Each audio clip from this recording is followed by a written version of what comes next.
Hello and welcome to Sidequest here at Geek Versus, our weekly video game show. I'm your host Dilmus, and I have with me the Clown Prince of third parties, Travis Snow. That rolls off the tongue. I like that a lot. Yeah, that's the new thing this year. I'm trying to do Clown Prince as something, so it's like Okay. having a new nickname, but it keeps the original. But yeah, I'm excited. What happened to be? I'm glad because we talked about doing this early, but I'm glad we waited because there's some other news and Very stuff that true. broke. So I think we got lots to chat about and a variety, both PlayStation and Xbox, to varying degrees. Yeah, definitely. This is gonna be a very exciting show. We've a couple quick games to shout out, games we've been playing, and then mostly about the state of play, of course, that happened last week, and then there's been all sorts of Xbox news, which has really been culminating for I want to say a few weeks at this point. So we'll break Yeah. all of that down. So a very juicy, jam-packed episode. So really, not many shoutouts. Join the Discord where we're always talking about this crazy news when it drops. Hit up the Patreon to get episodes early and ad-free. And stay tuned to the feeds. There's all sorts of things releasing. We're starting Halo Season 2 this week. So Yeah. if you're a fan of that video game and you love that TV show, me, Kirkland, and Taylor are going to go on that journey again this season. So that should be fun. And any other shout-outs from you, Travis? Or you want to get right into it? No, other than this Sunday when we do Super Bowl trailers, we will be dropping our second trailer with the Adrenochrome, or second trailer of Adrenochrome, and that will have what I hope is the official final date for the 4-day Right. rental. So look Okay. out for that. It's honestly just so we can leech off that nice Super Bowl SEO, but you Is get to that see some. not because people are busy watching other trailers? Is that not like a bad time to drop it, or do you try and get in there with the rest of them? I try to get in there just so if people are scrolling by, they see that Super Bowl hashtag and they see trailer, they might be like, "Oh, I missed this one." So it's Okay, like, I see you're gonna put the hashtag on. oh, there. I like absolutely. it. That's gonna be Okay. big game, Super Bowl, any hashtag I can. Like, so that's I might leech Maybe you'll off get it, caught by so. the algorithm by that, and then who knows? We have 2 million views Exactly. on the Adrenochrome trailer. That'd be Yeah, pretty sweet. the first Dragon Chrome trailer is like I think it's like a couple hundred away from 1,000. So I'm It's pretty chugging along. Every time I look at it, yeah.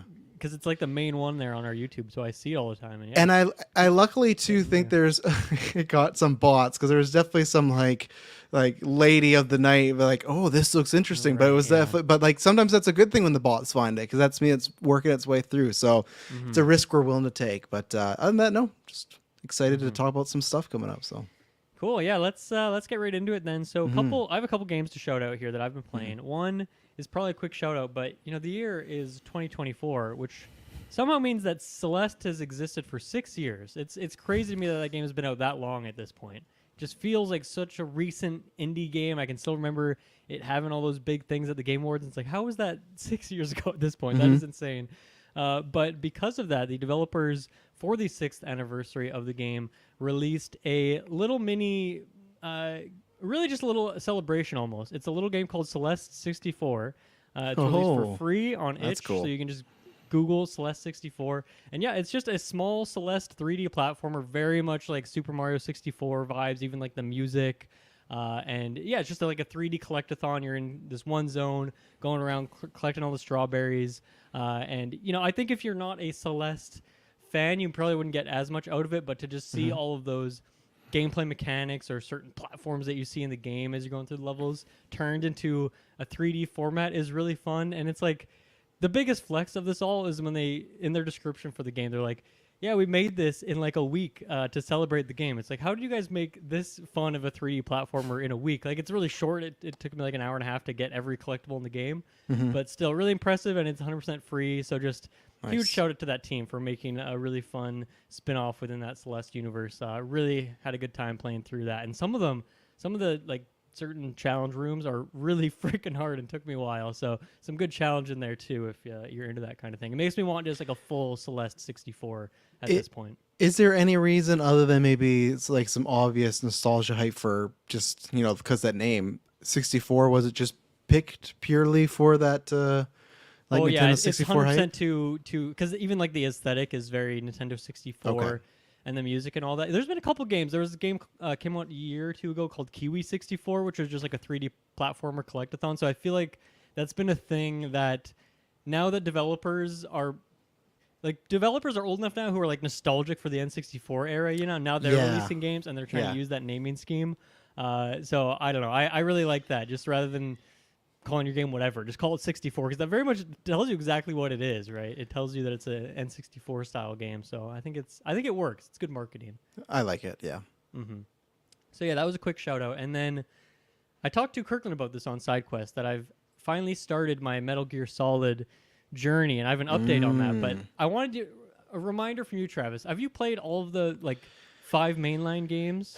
So it's one of those things. It's very much in the. I think I have to varying degrees, and varying degrees if I don't remember which ones I've beaten and not Right. beaten. They were in that PlayStation pocket of me probably being like 7 to 12. Like I don't think they Yeah. all came out that time, but whenever I played them, it's like Super Mario RPG. Like that's a good example. Like I definitely played this and remember like isms, but never to the point of like, oh, I remember it for beats. That's why I was kind of waiting. I know because what this is on the Switch, right? You're playing it on, right? Yeah, I got the Master Collection, I think is what it's called. Where Yeah. it has Metal Gear 1 and 2, and then Metal Gear Solid 1, 2, and 3. So I've been waiting for a time, but I've also been waiting for them because they do that every once in a while where they like remaster them again. They've remastered them for Xbox, PlayStation. So at one point I want to, and actually was kind of hoping, not hoping, but I thought there wouldn't be a Metal Gear Solid game in a while. But no, I just remember it was kind of like the first game I played that was like that espionage, like stealth sort of Yeah. game. Other than that and like Batman Vengeance, like those were the two Right. games I remember sneaking around a lot, you know? Right, right. So yeah, I talked to Kirkland about this, but yeah, I played through the first game and really enjoyed it, even though it was very old and janky. I still had a really great time with it. And I'm now about 4.5 hours into Metal Gear Solid 2, and unfortunately, I think this game sucks. Like this is a really really bad game. Now the first thing that I guess was shocking, well, not necessarily shocking, but I played Metal Gear Solid 1, and then in the Switch collection, it had like essentially the PS1 version of Metal Gear Solid 1.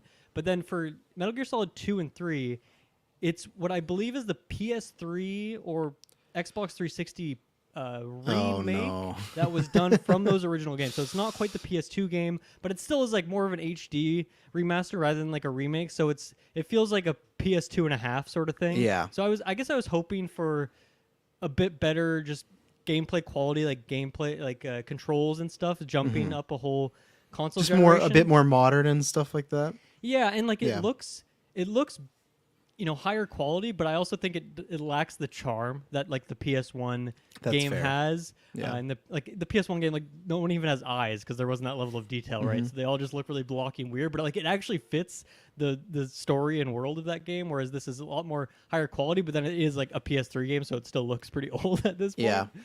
That part's not necessarily bothering me, but I guess I was hoping for a bit more of an evolution in the gameplay, but I mean, because I don't know if you remember this part, but like Metal Gear Solid 2, you don't play as Snake, right? You play Yeah. as Raiden, and my God, this character fucking sucks, right? I wasn't a Ryan fan. Kirkland's a big Ryan fan, but I was somebody that I was Kirkland's always a fan. Okay. Yeah, I'm pretty sure he is. I don't think he's played this one, so I wonder if Raiden like maybe has a better appearance in another yes. game. So that might be it. He just likes the more hype appearance of Raiden. So yeah, that might be Yeah. it. Because he's a very anime character later on, like very much like, Okay, oh, that's what fair Kirkland enough. would like. Yeah. Yeah, and because I always heard that name, and I always thought, oh, Raiden must be a super cool character because that name is super cool. But he's just a total dweeb. The voice acting, it's very intentional, I'm sure. But it's like, whose choice Okay. was it to make you play as this fucking loser So- instead of Snake? And Snake's in the game a lot. You're interacting Yeah. with him, but When you're playing as Ryan right now, is he just the guy that is blonde hair and has a gun Yes. currently? He comes back. This is probably what Kirkland likes in, I think, in Metal Gear Solid 4 as a very anime, robotic, been through a lot of trauma character. yeah, So that's I thought why. he was a robot kind of guy. That's why I was Yes, surprised that's too why he something was just happens a- and then Yeah. he gets turned into some beast. So Yeah, so that's the first red flag for me. I just don't want to play as this guy quite as much. He's very annoying. He's very whiny. Anytime someone says anything, he's like, "What? I can't believe it!" Like he's everything. Any piece of information, small or big, is just the biggest shock in the world to him, and it gets old really quick. And then also like the story is just not really gripping me in the same way that the first one did. There's a couple characters that are somewhat interesting, but still no one matching like someone like Revolver Ocelot from the first game, who I absolutely love. Psycho Mantis is like really weird and interesting. The Sniper Wolf, and even just like the characters that you're talking to in the comms are a lot more interesting than the characters here. So in that way, it's kind of a step down. And then at a point I got in the story, there was kind of just this almost felt like more of a prologue or something, this whole opening section. But then like now it goes into this part, and spoilers for this game that's 20 years old. But now it's just like, oh, and now on this place that I'm at, there actually is a Metal Gear with a nuke, and it's just like, okay, we're doing the exact same story now from the first game. So it just feels like a rehash. But then like I don't know why you just didn't do it from the start. We instead had like hours of build up into this other thing. So that's pretty weak for me too, which is too bad because I loved the story and the characters of the first game. Even though it's very weird and old and dated, it was still really interesting and fun, and the characters were great. Whereas, obviously, from the protagonist side of things, that's pretty weak here. But even like the villains aren't as fun and goofy as I expected from that first one.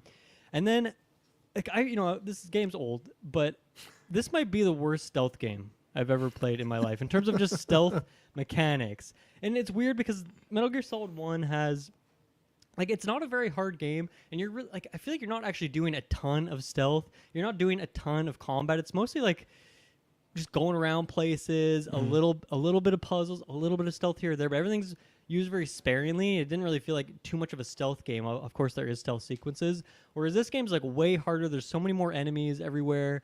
The stealth doesn't really make sense to me. I feel like I'm getting caught when I'm not in their cone. I'm not making much noise, and I'll still get caught. And then other times I'm like, that guy definitely should have seen me, and he doesn't. So it just doesn't it doesn't feel very solid in that way. And then like the game is so hard, but the controls suck, and it has like kind of tank controls, and the weird perspective. So it's just you can't have a good firefight either. And there's just so many freaking enemies. So almost in every single way, I'm really, really disappointed with this game.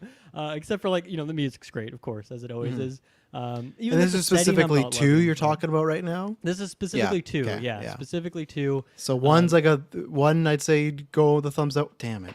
One's is like the thumbs out round, and then 2 is getting the thumb down. So it's going to be up to 3 to see where the tiebreaker is. And for when I even to this day, I feel like I still hear people say that 3 is their favorite in the series, and I know Kirkland loves that game. And so I'm imagining it's going to take another swing in the opposite direction. I think from everything I heard about 5, I think I'm going to love that game too. Yeah, I don't really know anything about 4. I feel like I haven't heard too many people. Well, I guess I've heard Kirkland talk about that one a little bit too. So I think I'll like that one as well. Yeah, but it's weird because I feel like I've never heard people specifically hating on this game. But then I was Googling it after a couple hours in. I'm like, do people actually like this game? Like, do people like riding and stuff? And people are like, oh yeah, that game's not great. And so that's where I was a bit surprised. I just always thought that this whole series was beloved, and maybe the spin-offs or the not mainline games or the stuff where people weren't as into and weren't necessarily made by Kojima so much. But yeah, it's a bit of a shock to the system. I was expecting that this whole series, especially these early games, were going to be killers. And yeah, the first game was, even though it's super dated, and this one just not working for me, unfortunately. So hopefully it takes a good swing, get a big upturn in the second half.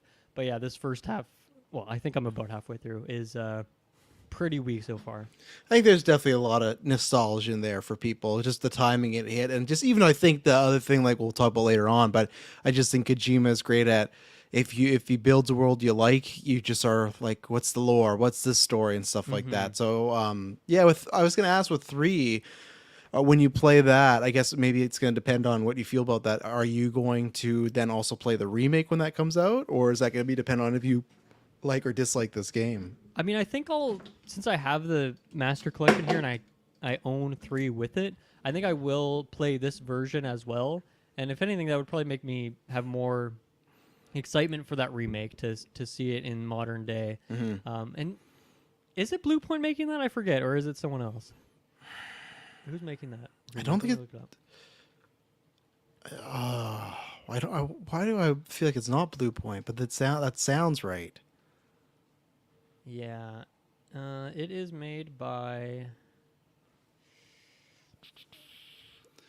Or was that a situation? I thought that was actually a situation. Maybe you'll prove me wrong in a second, but I thought the big scuttlebutt was we never got a name of who was making it when they just showed that teaser trailer. Yeah, just saying Konami on. Yeah, I think that's what the whole thing is. We still didn't get a word of who's. Yeah, it just says developed and published by Konami. So yeah, definitely not Blue Point, but we don't know much more than that, I suppose. So yeah. So yeah, who knows what's happening there? But yeah, I think I'll still play through this version. I'm guessing after this, I'll probably. Well, I guess that game might come out later this year, so I should probably get on it right now. Playing the third one, maybe. You think so? We've just gotten the teaser trailer so far. We've heard nothing else. Well, once again, I'm relying on Wikipedia here, which said 2024. But yeah, maybe that's a lie. I don't know. That could be the design plan. We did see it here in the state of play, which is maybe concerning for its release date soon. So I don't know. I guess I just feel like after 2.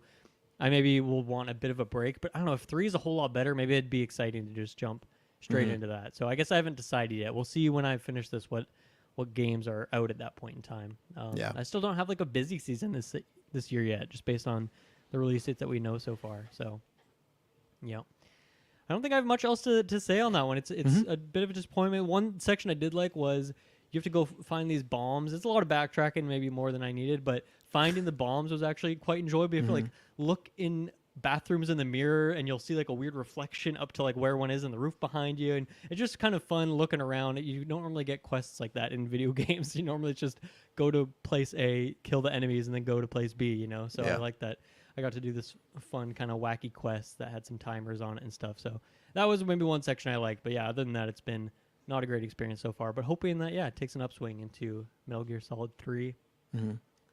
Okay, how about with that, we just jump straight into the State of Play. State of Play came out, which had really, they had, I guess, advertised it as being the Rise of the Ronin and Stellar Blade big showcases. That's where you're going to get the big info on those games. But then, of course, there's a bunch of other things that appeared, and Death Stranding made an appearance, which is one of our favorites, so we'll talk about that, of course. But, yeah, what was your just overall takes on this State of Play? Overall, I think it was a good show. I think it was similar to, maybe, it wasn't the Xbox one. I feel like there was one before that. I don't think it was the Game Awards. Was that a banger one or not a banger one? I can't remember Game now. Awards was good, yeah. It was really good. So there must have been something before. Maybe it was just the last State of Play, maybe, to be honest, where there just wasn't much for me. But this was, I think, overall good as far as it had. I think the broad overall for people, it had a big, you can say surprise, but I think we all kind of had an idea that Death Stranding had a good chance of being there, but it wasn't confirmed, right? And I think that had a very good showing as far as whether you liked it or not. It was lengthy, so that's all you can ask for, right? Is they showed a lot of things off, so I think there was good variety. It was like clocked around like 45 hours. It's 42. Sorry. Oh my god! It's still going. Actually, it's still going. 42 minutes. I thought it was like a good, pace. We had like a couple, like Hideo and the guy. What was the guy? Herman? What's his name? Herman Holst. Yeah. Who's that? Where did he come from? I think he's the head of Worldwide Studios. Is his job title at this point? So it wasn't because he's not the role that Sean Lane was before, right? No, because it was Sean Layden, and then who's that other guy that took over for Layden?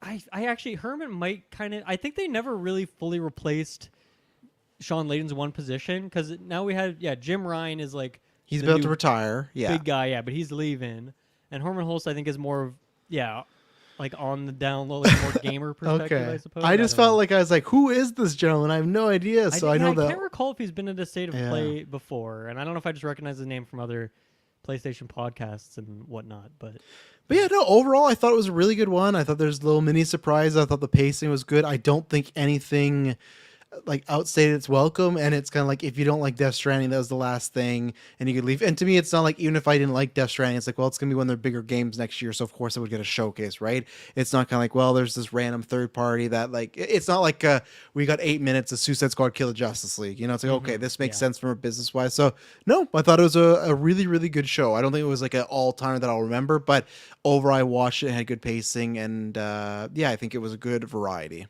Nice. Yeah, I thought it was. Well, I guess I kind of have two thoughts on it. One, it felt a lot like sometimes we'll just get a Nintendo Direct, and it feels like 95% of the Direct is just information about games that are getting ported to the Switch. And that's what this kind of felt like. There was a lot of third-party games or like indies, other things that we didn't technically know were coming to PlayStation. And so they kind of like maybe confirmed it here, or like big games from last year or the year before that are now being ported over to PlayStation. So that stuff's not necessarily super exciting. A couple of them did come with extra bonuses, like Dave the Diver had a cool crossover that we'll talk about. But then I think they really got the job done in terms of like they announced, Rise of the Ronin and Stellar Blade, that's what we're focusing on. And I feel like I have a really good idea of what those two games look like now. I have a really good idea what their gameplay is, and like without going, for 15 minutes on them, I feel like I got a really good display of what they are. And then, Death Stranding was kind of rumored going in. I think I would have been a bit let down if it didn't close on that. It needed to close on something big, I think, for just what the quality of the State of Play was. And to close on that was really sweet. And it was a huge showcase. And then obviously there was another little surprise with Kojima there at the end too. So overall, I think it was a really good show. Some of that porting stuff wasn't super exciting, but then I thought for every single game across the board, I thought the showings were really good.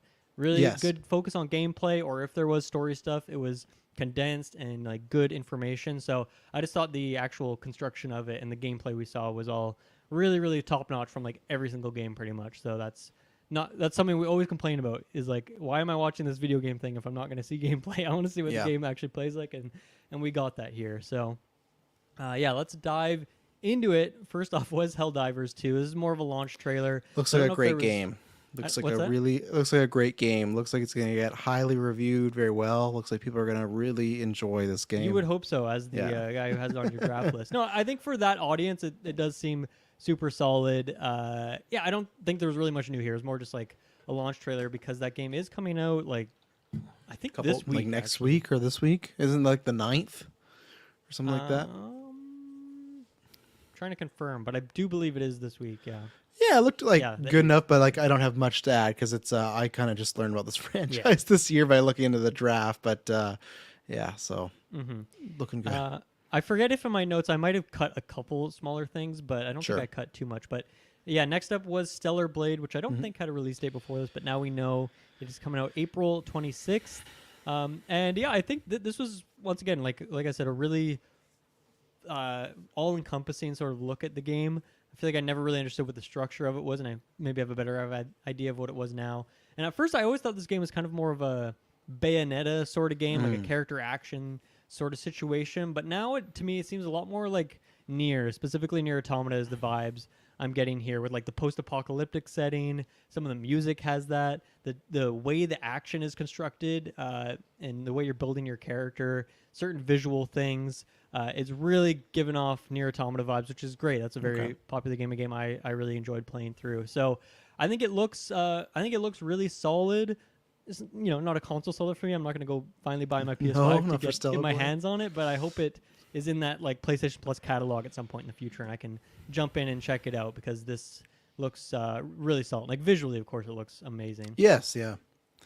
Yeah, this I think for me my issue with this one is that, and I'm watching it again, it just still continues to be my issue as far as it looked like a lot was going on in this, and not so much like from a story. It just looked like one of those games where you pick it up and has all these things you can do, and then I go, do I really want to do these things? Now, some games you can just go, no, I'm just going to go down this path or do this sort of thing. Like we've talked about this Fallout before, right? Where I think you and I maybe just tinkered with Fallout for like the house building system or stuff like that, but that wasn't for us, right? And it doesn't have that sense. I just mean for the character and just certain game mechanics. So I had heard, because it had like anime aesthetics. I was like, okay, this is probably not going to be my alley, but I'd heard lots of like hype and people like, oh, I want to see more, I want to see more. So I think it was like, good enough showing. I think it wasn't too long. It was like maybe close to being too long, but it is.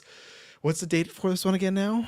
April 26th. April 26th. So yeah, I think it deserves, like, they'll probably do some more, but I think that deserves a longer showing. Again, something they got to show out there. So yeah, I just, I don't think this one I would be picking up unless I hear universal acclaim, just because it just looked like there's a lot going on, and there's other games like you said, Nier Automata, that I've still not gone around to that I'd probably start with, So yeah, it just looked like a very busy game, but like you said, visually looking really good.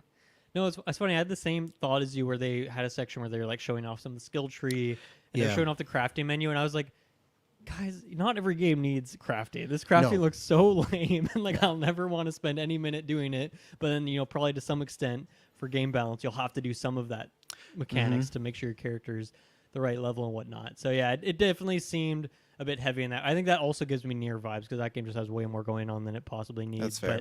But yeah, there's that one, Stellar Blade. Next up was Sonic X Shadow Generations. You're more of a Sonic guy than me. Any thoughts on this one?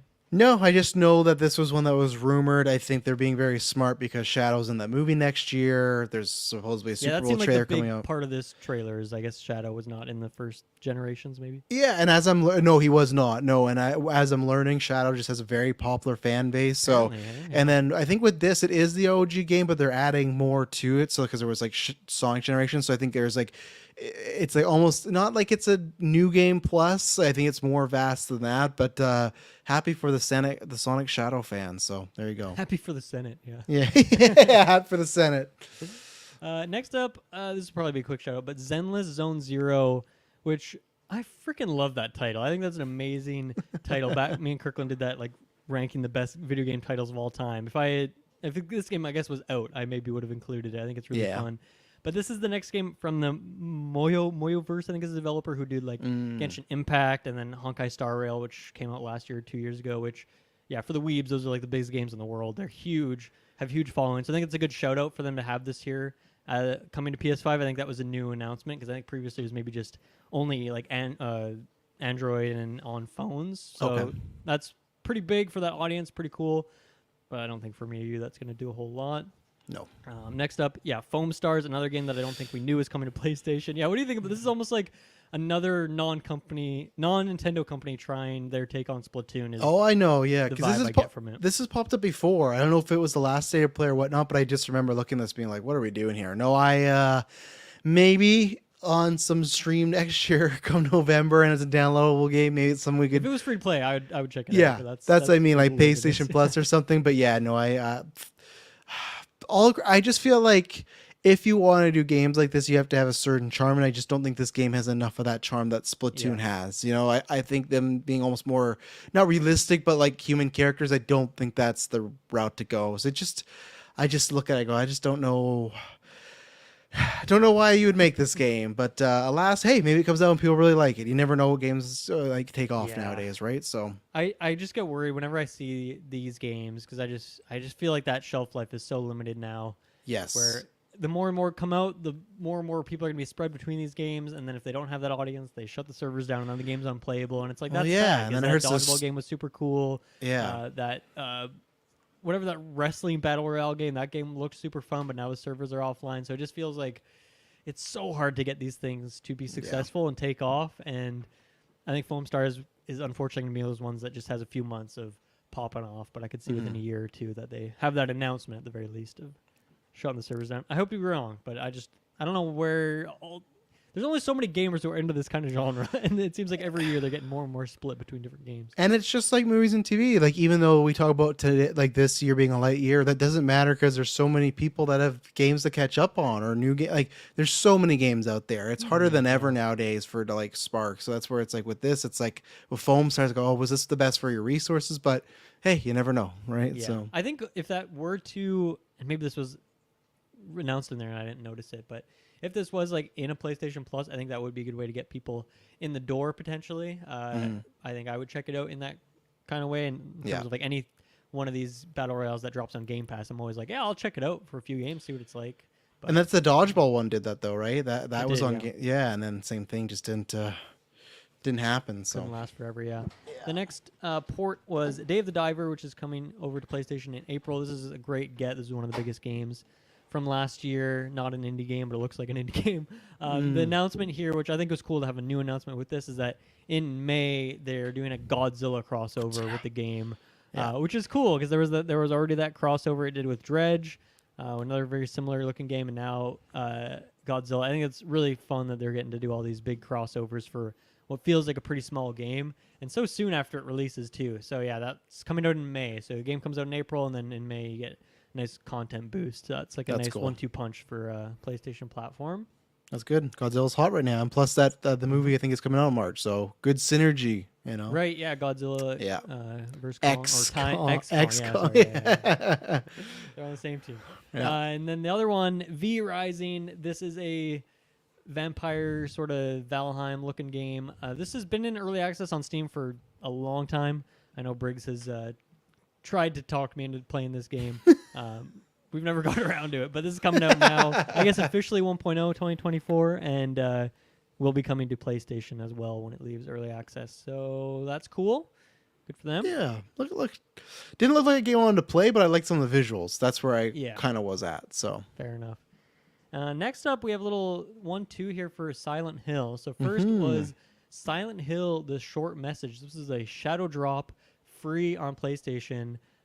Travis, you've been playing this game, so tell me about it. Yeah, I did. So obviously the reason I dipped into, because I am somebody that, talking about catching up on games, like I was a big fan of the Resident Evil games. That's like in that era of like Mario RPG, Metal Gear. Like I played a bunch of them, and I have the remake spot, but I haven't got through them. So I was a Resident Evil guy, never a Silent Hill guy. I've never touched any of those, really, just never been around them.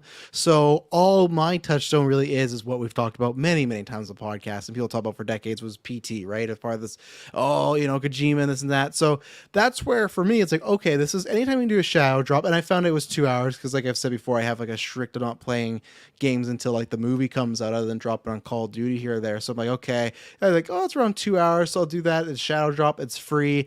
And it was, people were trying to say that, right? It's like them doing a spin on like PT, where it is, you're going through rooms. Vibe, yeah. So I think that's where it's smart to do that, and I think they're trying to make and we'll talk about the next one with the remake, like they're trying to make a little comeback.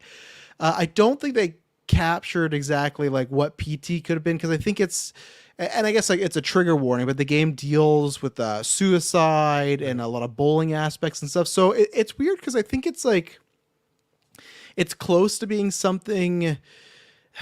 I don't know if it needed to cook more. I just don't know if the writing was good. Like, I think some of the themes are really good, but I just don't think they hit home the same way. And this wasn't meant to be pun intended, but it felt like it was a horror version of Gone Home, but not to the same extent, where it's like you're finding lots of articles and it's like updating you on school bullying, or somebody reported this and it gets, so it's kind of, you're unraveling like a little conspiracy. School? Is that the setting of it? Yeah, it's in like an abandoned school. Like it's iffy. There's a lot of ghost stuff. So it's like one of these things of like, the school's still open, but it feels like, why does it look this creepy? Like it's very odd, because that's how realm or something. Yeah, that's how it starts, pretty much. And that's where how it starts is you're walking this building, and there's like a whole tribute to someone that committed suicide by jumping off this building. And the whole how it starts is you just wake up in the school and you get a text from that person that is dead. So that's where the spookiness comes, like, oh, what's going on. One aspect I did really like is, so you're going through this multiple layers of the school. It's really just maybe a couple floors, but it's like it's pretty small.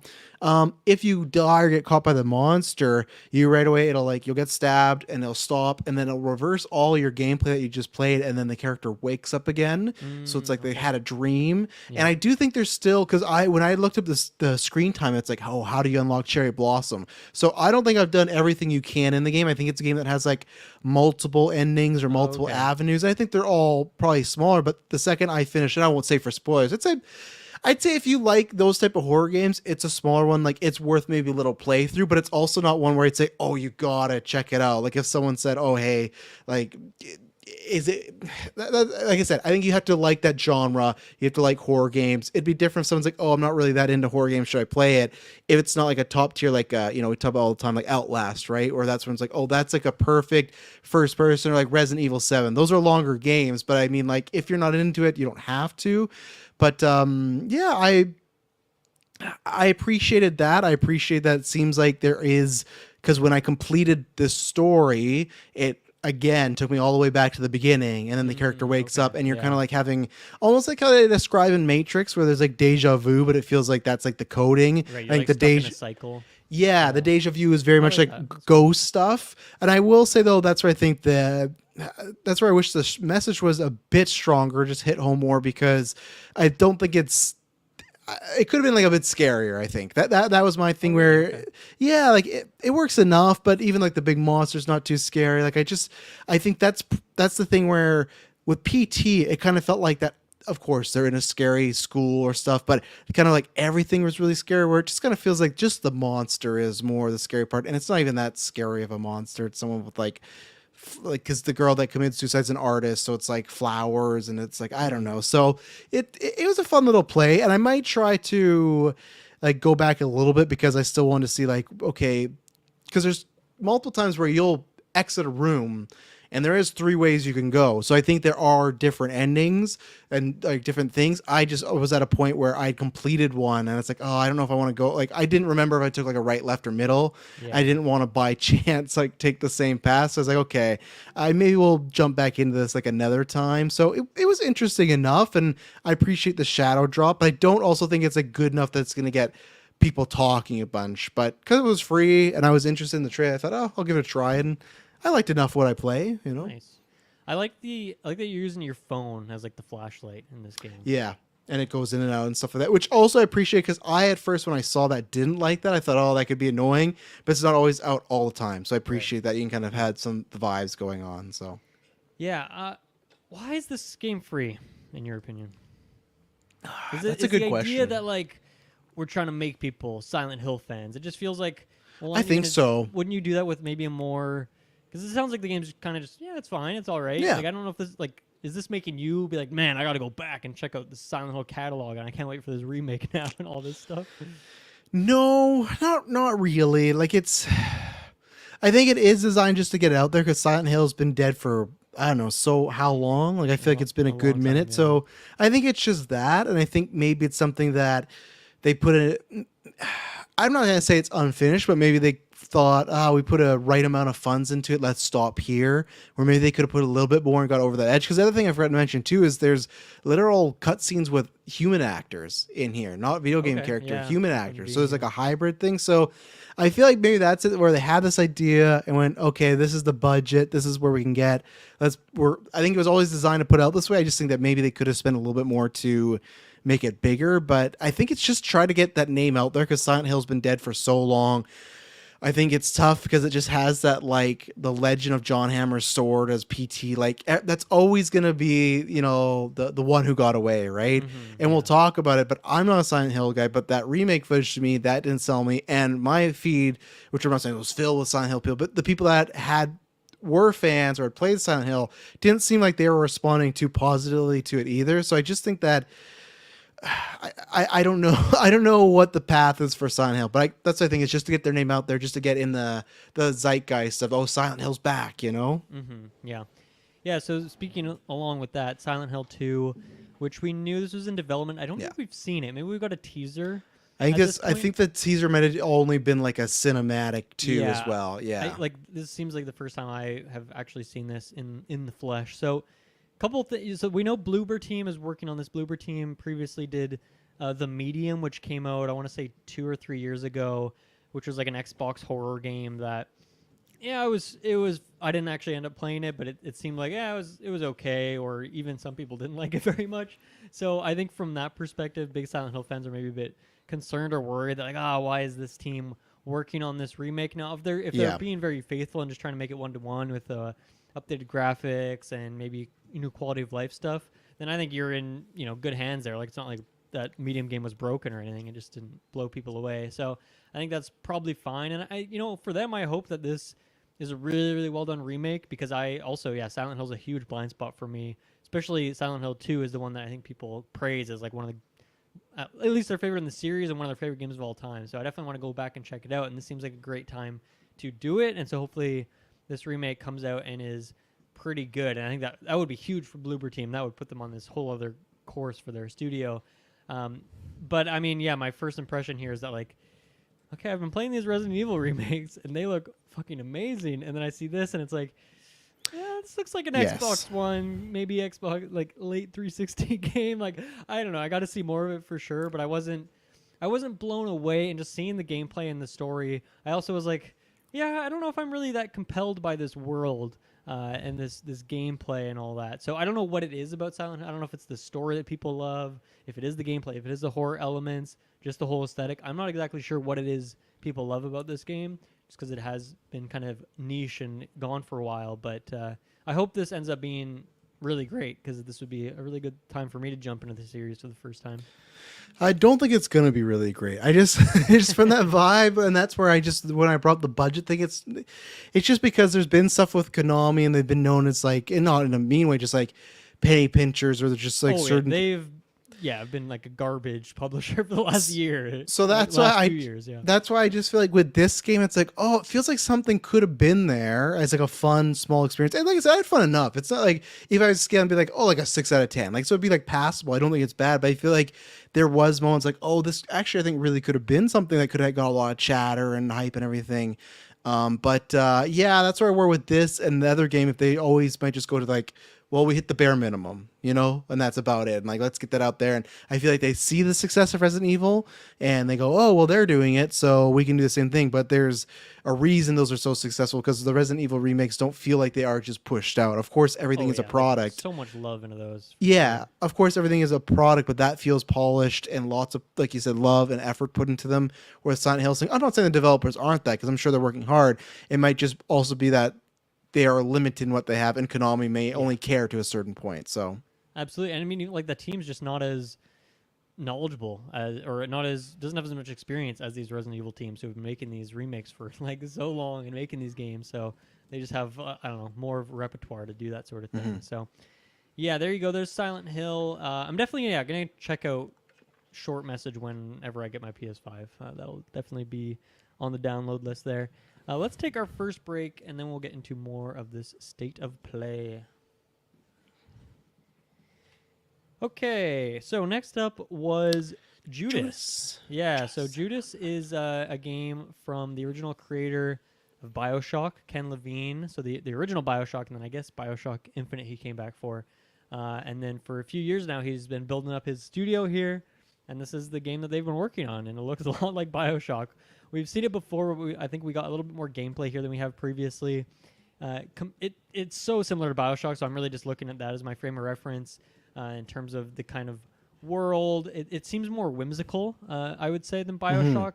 More whimsical than horror, though there is still quite a lot of horror elements to it. But just in terms of like the character design, absolutely, it feels like enemies you see. If BioShock was like, if the horror genre was, if you were to list off here, what are the three genres? That was maybe one. I feel like that might be the third now instead of before. I think you're right on the whimsical aspect. Yeah, and in terms of like, this trailer did not grab me on a story front. I'm probably gonna check this game out for sure. I really enjoyed going back to BioShock 1. That game stood the test of time when I played it a couple years ago for the first time.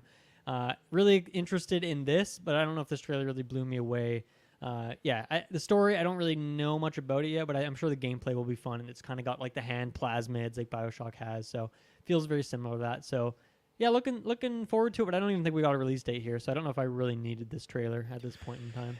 Yeah, I was surprised. I thought they might get it, or even like a window or something like that. But this comes from the worst person, because I've never played a BioShock game, and I don't know why, because I'm a horror guy, but there was just something there that I guess just didn't grab me as like in middle school I had to get this game. Right. And then the same thing here, but this is me speaking completely the minority, because I feel like most of my feed and people I know seem very excited about this game, where this is like the inject in my veins. I feel like people are very excited to see like his fault. It's very like, we're very much in this era, I think, even for directors too, like for movies and then video games, where you see they work with a company, want to make something but can't, and it's like the spiritual successor, right? I feel like we're getting a lot of that. So I'm happy for those fans that love those original BioShock, or the original BioShock game, and you're kind of getting somebody that's making their equivalent to that, but also with like, I'm not saying they had shackles before, but really the shackles off, because it's their deal, right? Like it's this, and that can be a good thing or bad thing, because sometimes other people's visions on something else might enhance it. So for me personally, I haven't been hooked yet, because I know people were really hyped, and I understood why people were really hyped the first go around, because it was just that announcement, the developer and the person behind it. Okay, this makes sense. If you like that, you like that. And I was like, okay, maybe. And I think there were rumors this was going to be here, so it's like I'm kind of waiting to get that hype, and maybe I just have to go at some point and play that first BioShock, which is on my bucket list, and then I might just be like that full euphoria moment of like, oh, once I play that, I see this. But as like a mainstream guy, or like a casual, I guess, that hasn't played those games and doesn't have much interest, it still hasn't got me to be like, okay, I got to jump in there. My biggest comparison always was Elden Ring, right? For some reason, I had no interest in those games before, but something about that lead up and the marketing, I was like, hey, I want to dip my toes. This hasn't got me yet. I'm keeping my toes dry right now. So yeah, I mean, I feel like you got that trilogy to go back to still. Like, yes. I don't think you need to rush out to this one. I think No. BioShock 1 held up really well. BioShock 2 I enjoyed as well. I think I was maybe just like a bit burnt out, because I played them like back to back, and the BioShock 2 has a lot more combat, and I was just like hella burnt out by the end of that experience. And then so I still have Infinite on my backlog. I'll get to it at some point, but I wanted to give myself a break to recharge. But I should probably do it soon, because I want to do that and then maybe jump into Judas here. So we'll keep an eye on that one. Next up, we saw a couple VR games. So I was really curious going into this state of play what the display would be for VR, because that headset came out like close to a year ago now. And I feel like there hasn't been a ton of releases for it, at least from Sony pushing things out. It's more third-party stuff, and that's what these two games are. But the first one they had was Metro Awakening, which is a VR exclusive Metro game.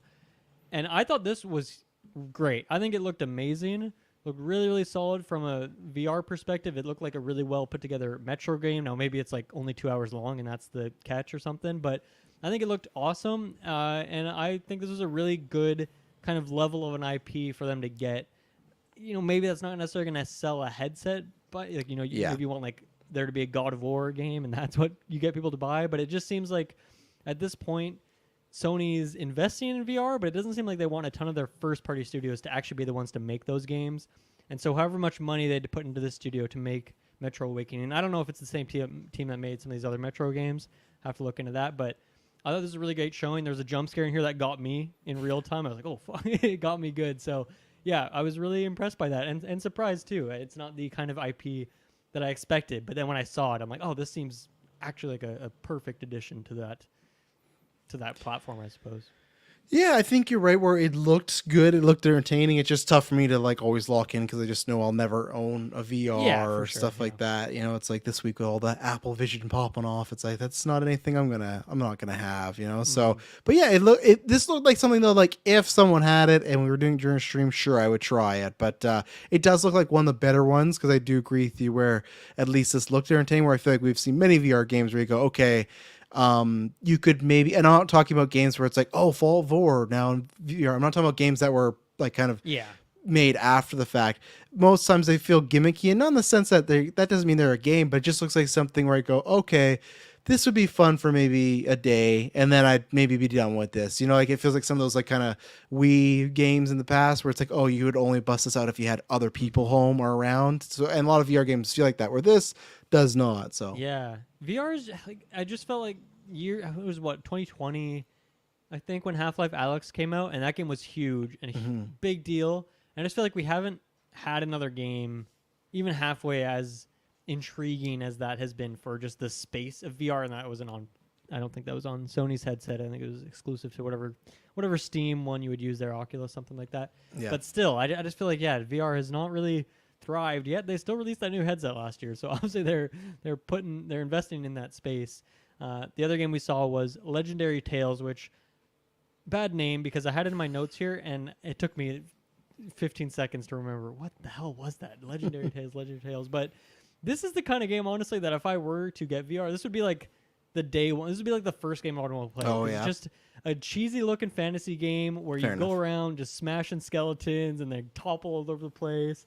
And you got your skill tree there where you get different spells and you just have all these fun fantasy tools. And it doesn't seem like there's much to the story or level design. It's just, you just get to do funny stuff and smash skeletons and other fantasy creatures. So it seems like a lot of fun. At one point he did the Captain America like shield throw where it bounced off a bunch of enemies. I'm like, that would be so much fun in VR. I've never played VR, so I have to imagine. I imagine that'd be super fun in VR. So that's coming out February 8th. Looks really solid. Yeah, I think for that audience, like they'll enjoy that. But once again, not a system seller, so maybe a weird one. And I don't know if maybe they needed like a couple more just like quick hits, little like sizzle reel stuff to show off the platform. But maybe it's just that's the only 2 games you have to show a year in. I don't think we've got many other announcements over the year, so it's a little small. Yeah, I just don't know what I would not know if they were to come to me and say, hey, we want you to be the PlayStation president. What do you do with this thing? It's like, well, like obviously I wouldn't invest it, but you've already invested money in it, so you should definitely try to like give it some more life. But then I don't know. I think you're right where it's maybe some quick hits, something bigger. Maybe Metro could be that, but yeah, I don't know. It's a weird dilemma to have. It's just a weird spot because that I even think back to like the Vita, and I feel like why they kind of sunset those handheld consoles is because they just ultimately it wasn't worth having like Naughty Dog or someone make this Vita game. Yeah, it makes more sense to keep them on the PlayStation stuff, and that's where the Portal makes sense for people who are into that because now you have that handheld version. Of course, it's not the same as a Vita, but now you can just play the same games that you're playing on your PlayStation. So it seems like we're getting a bit of the same situation here where there just isn't that Sony push from those studios itself. And I think they've acquired a couple studios that mostly make VR things. And so maybe we just have to wait and see what those games do. Obviously, we did get Horizon last year, but that didn't seem to blow the roof off. It's a decent launch title, I suppose, but yeah, still very curious to see what they do because it's still very early on in that console's life cycle to think about it. So I think that they're going to have a few more big, heavy hitters. Next up, Dragon's Dogma 2 is kind of a reminder. It's coming out March 22nd. I don't think there's much we need to talk about here. I feel like we've talked about this game, or at least on Sidequest, I've talked about it a lot because I was playing the first game recently, and I was talking to Kirkland about it. So I think it continually looks amazing. For me, I just have to definitely wait and see what kind of changes they're making from the first game because I've not necessarily loving that first one a whole lot, but this one just visually looks really, really fun. So I do want to play it. It's just $90 is hard to justify these days. So yeah, probably not a day one for me unless all the reviews are amazing and the issues that I have with the first game have been remedied in this one, which I don't know. It might just be more of the same. Yeah. Maybe what that audience wants. I don't know. Yeah, I got nothing. I haven't Totally experienced fair. the first one. I don't know enough of it, but I can't remember who has it. I hope it reviews terribly. That's my only thing I have it because I don't think I have it. So that's why. Yeah, who has it? I think it's Taylor. I feel like might be a Taylor Taylor has game, that. yeah. Yeah, so Taylor, It's a he Taylor game. needs to lose. So Same day, March 22nd, is Rise of the Ronin. So, yeah, this, me and you are huge Ghost of Tsushima fans. I feel like now we know how this game is different. How are you feeling about this as a big Ghost fan? not for me. This one has not. Wow, okay. I think it's tough because we haven't heard much, but I'm just waiting for them to reveal Ghost because I just always feel like it's right around the corner, but we've still not gotten anything about it. And I don't mean right around the corner as far as release, but just like that cycle to start. Like, I feel like any state of play, any big award show, I'm waiting for like that teaser and like, oh, Jin's back and whatever. And I think it's also tough because if it was like, hey, Ghost of Tsushima 2 had some bumps in the road, it's going to be like another 5 years. And this fall, we got that Assassin's Creed game coming out that's like a Japan Ninja Samurai Ronin sort of deal, right? So there's just something where we had talked about this before where, okay, when it needs to come out, it needs to hit. And it does look different, but I guess it looks different in the sense of it almost reminds me of Ghost of Tsushima when you and I had seen it. We thought, oh, look beautiful. But the first reveal, I don't think you and I were completely sold on it, right? And Yeah, then we had no idea what the actual game structure was. We just thought aesthetically it looked good. Of course. So that's why I was waiting for this, and I was waiting to see, okay, what's it going to do? And I think it went the other way. Not in the sense of, like, it looked like a bad game, because I get why it's different. There's, those type of some weird, like, it's definitely way more supernatural, I'd say, than Ghost of Tsushima. Ghost of Tsushima has hints of it, but they have, like, these bigger bosses that are not like a, Souls type, but, like, I feel like that's, like, what it reminds me of? It feels like Star Wars Jedi Fallen Order, whatever the hell their names are, where it's like a Souls for dummies in that sort of sense of like, oh, this is like the easier version of that. So yeah, it's just kind of like, if I want to do that, I'll wait for Elden Ring DLC or for that. And it's not exactly like that. So if you haven't seen that, don't think I'm overhyping it that way. I think it's more like the Star Wars route. And yeah, I guess it just didn't hook me. And I will be honest, and maybe it's a bias, I would have needed it a lot to hook me, because even with Assassin's Creed, we've said this to many times, where it's like we were all itching for that, but when Ghost came out, it's like, well, that kind of scratched that itch, and we know that there's going to be a Ghost 2 at some point. So I just kind of have like, unless I hear great things from you or someone else that plays it, that slot's kind of already taken in my life right now, and I'll wait unless something looked great, because I play multiple of different types of games, right? And just for me, it's not that it didn't look great, just didn't look like the type of game that I would be enjoying, to the sense of, same thing like you said, dropping $90 or something like that. That's not the case. Maybe down the road, sure, but yeah, and I was kind of hoping for it, because there's not too much I got on the PlayStation right now, but yeah, it just didn't enthrall me like I was kind of hoping. Mm-hmm. Yeah. I think my big question here was, how are they going to differentiate this game from Ghost and even Sekiro specifically? And I'm glad you brought up Assassin's Creed Red, because I kind of forgot about that. But like, that could come out later this year, so maybe it's good. That's the rumor, is fall. Right. Maybe that's good that this game kind of is squeezing out before that releases. But I do think they answered my question, and I don't think it's. There's just a bunch of little things that seem different, but overall, this does seem like a kind of Ubisoft open world sort of game, which Ghost of Tsushima was, but I feel like Ghost took a much more artistic approach to it. Maybe I'm just like a fanboy of the game or something defending it. It feels like it got more open at the end, but it feels like it's like an open world linear game, which feels odd, but it does feel like that a bit more sense. Where I agree with you with the Ubisoft. But there were certain things like, you kind of start at the start of this trailer we're in like this huge city and there's all sorts of stuff to go see. The technology seems to be a lot more advanced than we are in Ghost's era, which I think is good for the game. But just like cruising around the city, which honestly it looked a lot like Spider-Man, where you have this grappling hook swinging up to a roof, and then you have like a glider, which they added in Spider-Man 2, and so you're just kind of gliding around this city. Like you can't really do that in Ghost. Like that does seem fun. The movement seems great. That's a nice addition there. There's handguns in here, which I know when we were talking about Avowed, you were like not a fan of the guns in that, so I feel like you're gonna have the same feeling with the guns here. Would be my prediction. No, I want to play like I want bow and arrows or darts. I more about the bow and arrow. But got my gun fill. It at least is a way it differentiates it. And then one thing I was curious about is at one point the character's running, player character, and then there's like you have like this whole squad of other samurai dudes running with you, and so it seems like maybe there's a bit more of like a party element to it, or you can go do raids and bring in all not co-op legends. Bring in all I guess so. Bring in all these other people to come battle with you, but you're all just running around. Like it looks fun and maybe a bit more goofy, a bit more lighthearted perhaps than Ghost. Even Ghost has a pretty intense story as well, right? So I agree. This looks more fantastical in the sense of like it's I won't say like a Disney journey. That's much more like a hardcore combat game, whereas this game seems to have like a little bit of everything in that way. So I think this is definitely going to find its audience. And I think I want to play it someday, but I'm still definitely I'm same as you where I don't this is not necessarily my favorite setting, and I got that fix with Ghosts that was going to last me for years at this point, and Ghost 2 within a year or two probably, right? So I don't know if I necessarily want this. I think at least do you think like release within a year or reveal within a year? The game came out 2020, right? Summer 2020. Sounds about right. Yeah. And then Legends a few months later. So, like 2025 seems totally viable for me if it is like a pretty straight ahead sequel.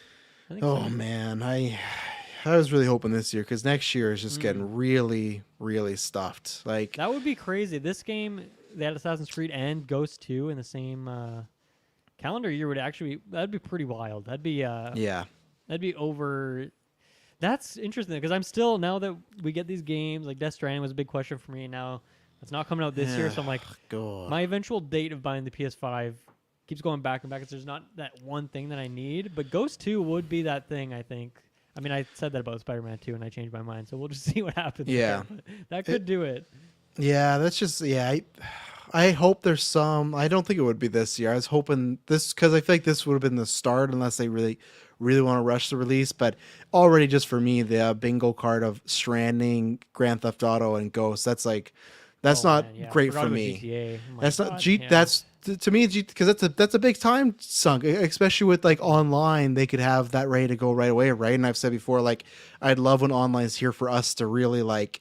I want us to have a gang of people. I want to geek versus gang. I want to do some heists because I feel like when we all met, that was like not like it felt like it was around, but too late. Yeah, for the right. GTA hype train. Yeah, even though that game is still huge, but the hype kind of died. So I want like a GV hype, like so. I just feel like that's a game that I know I'm going to sink a lot of hours into. So I just feel like we'll talk about Death Stranding. I think the dates of these games are all very key because I think also a lot of these games are going to want to stay out of the way of Grand Theft Auto because I think if you drop Ghosts anywhere near Grand Theft Auto, I think that actually hurts its sales. Like maybe they actually bump it to like an early 2026 or something. I don't know. Right. Possible. Until Dawn is getting a PS5 version. You're a fan of this game. Any interest in going back to it with this new version with all the bells and whistles? No, because I'm much like I'm not sure if you've seen the meme, but they like had the side by sides of the killer and it's like it's updated and the graphics are updated, but with this one they like gave the killer like eyeballs instead of like a blank slate. So it's like they're doing like little changes. I'll have to find it for you. Okay. Yeah. I still have not played the original one, so it's hard for me to. I don't know who the killer is. So yeah. It's just like a scary mask. Luckily, so it's not. I'm not spoiling anything. If you haven't played, I think you definitely should go back. Especially, I'm not sure what they're going to charge. I guess it's for sure. I've never played any of these games really. From my God, what's it? I forget. Super. Is it Supermassive? I think no. Yeah, no, I think it is. Yeah. No, so I won't be getting this because it's weird with those type of games. I kind of have like a one play and done. Like there's I don't know what the barometer is for games like Knights of the Old Republic that I'll play over and over and do all these different endings to some games where it's like I've played the one journey and I want that to be my only journey. Yeah. And this is one of those games. So no, for me it's more I got feel the you, man. That's even with Baldur's Gate right now. I'm like, yeah. I think I'm just maybe just gonna do one long playthrough rather than doing a bunch of mini ones. Yeah. So yeah, it's weird what games I choose to do that for, and others I don't.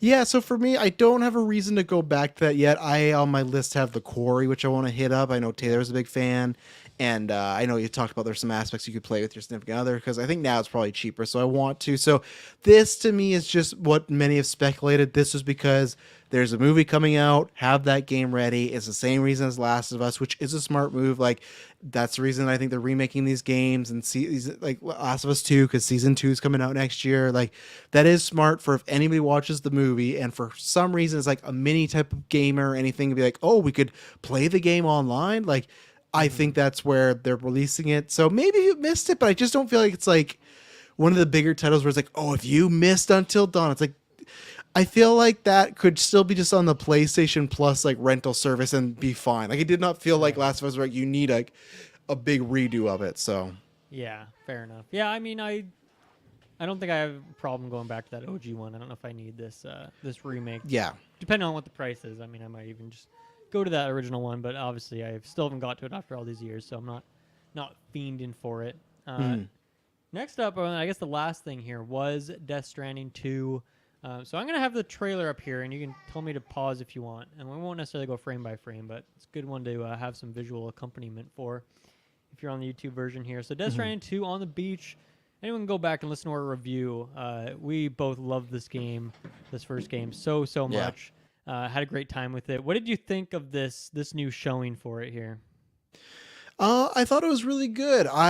There's a lot going on. It's like what you and I talked about where it's even as someone that loved and played the game, I definitely need a refresher of all the story points because it's not like, oh, it's been so long. Actually, like, they throw a lot at you. There's tons of characters. There's tons of character developments. Yeah, there's lots of flashbacks. There's lots of lore. So there's stuff where it's like, man, there is a lot to refresh here. So I think it was a good showing. I think this does the great thing of just they're just like showing off Kojima's brain, you know. He's what we talked about before. I always say he's like the Nolan, the Ari Aster, like Robert Eggers, where it's like you know you're gonna get something, and even then it's like okay, I'm gonna get Death Stranding 2, and it's gonna be more about Sam's story. But little stuff like you have the clip up right now, just even this like thing Orly used to do his mouth with like this idea of like these hands and the glove. Mask. It's so weird.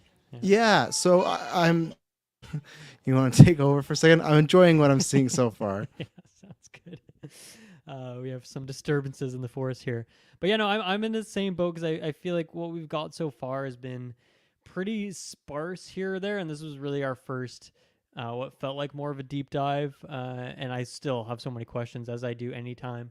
And you know, inherently, a Death Strand, like I don't think we're ever gonna be on that hype level that we were for that first game, just because of how weird those trailers were, and we didn't know anything of what was going on. But now that this is an established world and established gameplay, it's not going to be quite as exciting, but I still had a really good time going through this and just thinking about trying to theorize on what some of these scenes could mean. Like why even Sam is gray or blue in this scene. Is like, what is that? Why did a ship just come out of a baby's mouth? Yeah, you know? like I don't know what's going on here. It's very, very bizarre, but in a good way. And Death Stranding is one of those things where after playing it, all this stuff, it's like you never know what's real, what's a vision, what's a combo of them, right? So same thing here when you're talking about like this great, it's like what is going on? Is this some sequence where they're not in the same place, but they're telepathically linked? Like you never know. And it is interesting because I feel like maybe I won't want to speak for you. I feel like you agree, but I feel like the most common conception was this was good as being like a one and done. Like that DLC was good. Like, oh, we add some more, and that was just like some more action stuff. So I was like, okay, cool. Scratches like some Metal Gear vibes. If it was a one and done for sure.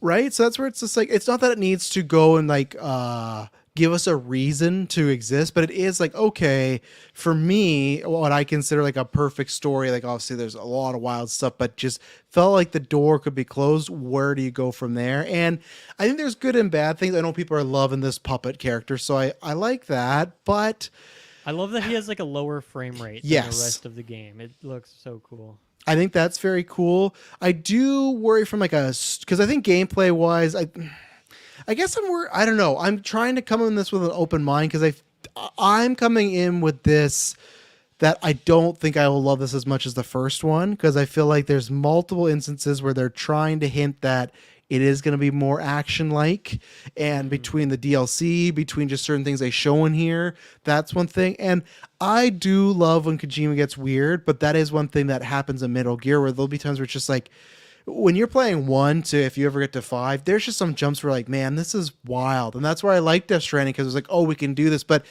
I think for me, the tone of that felt like a very horror, sci-fi, alien type of out there, where we'll get to it coming up. But I really did not like the sequence of Troy Baker with the guitar, and the internet loved it. They're just like, oh, that's Kojima and he's great. And I do love that, but I almost would like that in like a different world or something, where I feel like the Death Stranding that I had in my mind and the world and the vibe of that first game, I don't see anywhere where a guitar that shoots lightning would have fit and it would have made sense, right?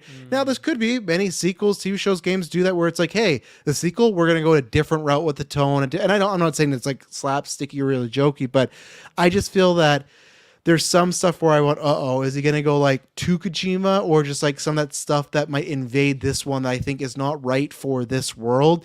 I'm loving, you got to pause here, the landscapes, the different variety, because we had talked about that too. Like, what are you going to do? And sometimes you don't think about the obvious. I love that they're just like, well, we're shipping you off to another part of the world. I was like, well, duh, why did I not even think about that? Because I was like, oh, where are you going to go? But like, you see a bunch of snow here, you see desert. So it's like, right, he's just going to go, he's going to be dropped somewhere in a whole different like country, continent. That works. So yeah, I think I'll still enjoy it, but I do have a few concerns of what's going on, but I trust in Kojima, and I think I will still at least base like it. There might be some things that I go, I don't know if that worked for me, but I want to see the full context, and maybe this is just the world evolving, right? So yeah, no, I mean, honestly, just huge exciting part for me with this is, it's very divisive. Do you like the gameplay of Death Stranding? That was a big question at the time. Oh yeah, it's very minimalist. It's really just you're a delivery guy. That there is combat if you want to engage with that, but it was so intimidating and scary to me that like I almost never did it in my 60 hours of that game. But I loved that gameplay. I loved micromanaging all the backpack space and clipping things on my legs and worrying about all these different environments in terms of how I was going to react or throw my balance off. Like, I found that gameplay so engaging. So when I see shots like this and I see that we're going to be in a desert, and I'm like thinking about all the ways that's going to change the physics of this game. At some point we see oh my god, a river. I'm going to keep that my god, that is good. That just looks like that Ben Affleck meme where it's like The Sound of Silence. When they showed that river, I was like, I'm gonna lose so much stuff in there. Yeah, because we would go right here. Yeah, the river's like barreling down, chasing you. Like, I don't like water physics in games is something that feels like it jumps so minimally between console generations. But this, for the first time, looks like some like avalanches with huge rocks piling down. Like, that's gonna be. I hope that's more than just a story beat, and this isn't some specific cutscene. I would love if that was just something you had to worry about, like avalanches and whatnot, right? That'd be great if they set up an area, like, let's say they do this as the cutscene, but if there's an area where it's like, you could take this path and it'll be faster, but there is a chance if you go the wrong way, it causes an avalanche or something like that. So that's the thing where, for me, I agree with you. That's what I want. I want the same simulation, like you said. There's lots of people that didn't like that, and that's fine. At least I feel like people know what they're in for. But that's what I don't want, where I did see that, and like I said, some of the DLC, I don't want to get too actiony. I don't want to get too much, because even then, like the character Troy Baker says, I'm like, oh, you trade that up for a gun. It's like, oh, I hope there's not too much of that, of where it's like this whole sequence is just you kicking ass. I'm fine with a couple of those, but I mean, like, if it's more of, I feel like in the first game that was almost like a 85-15, where there's like 15% action, and that to me was like great. I think I'm fine if it gets to like 25 the most, but I don't want them to go too hard to be like, well, people didn't love that aspect, so let's add a bit more of that Metal Gear-esque, like of the newer games where it's like you're Snake, you can go around. It's like, no, I don't want that. I want what you said is similar gameplay, but different areas, deserts, the water. Like, how much stuff did we lose in just regular water in that game? Now imagine little tidal waves or stuff, like, like you said, the desert. Like, that'd be great if, like, okay, I could take this path and be faster, but if I do it, I could lose everything. The desert, like you said, just even it's like a mini like quicksand, who knows? But again, though, that's something where I know we're in for something special. That's why I always compare to Nolan, because you pause on a perfect spot like this. This just looks incredible. It's a shot of Sam. There's a gigantic moon. Yeah, like, Kojima, you're always going to get something very memorable, and I have no doubts here that maybe if I don't even love his first game, there's going to be some great stuff in here. So I did go from being like, do we need this, to the trailer being like, okay, you've sold me on this need to exist. I'm very excited to see where we go, because just the locations and set pieces are looking really great right now. Really, really intriguing. Yeah, like what is going on in this shot? Right. Because I've never seen the moon that big in my No. time on this Earth. But it also looks like you're on the surface of the moon based on like the rocks that we're seeing around here.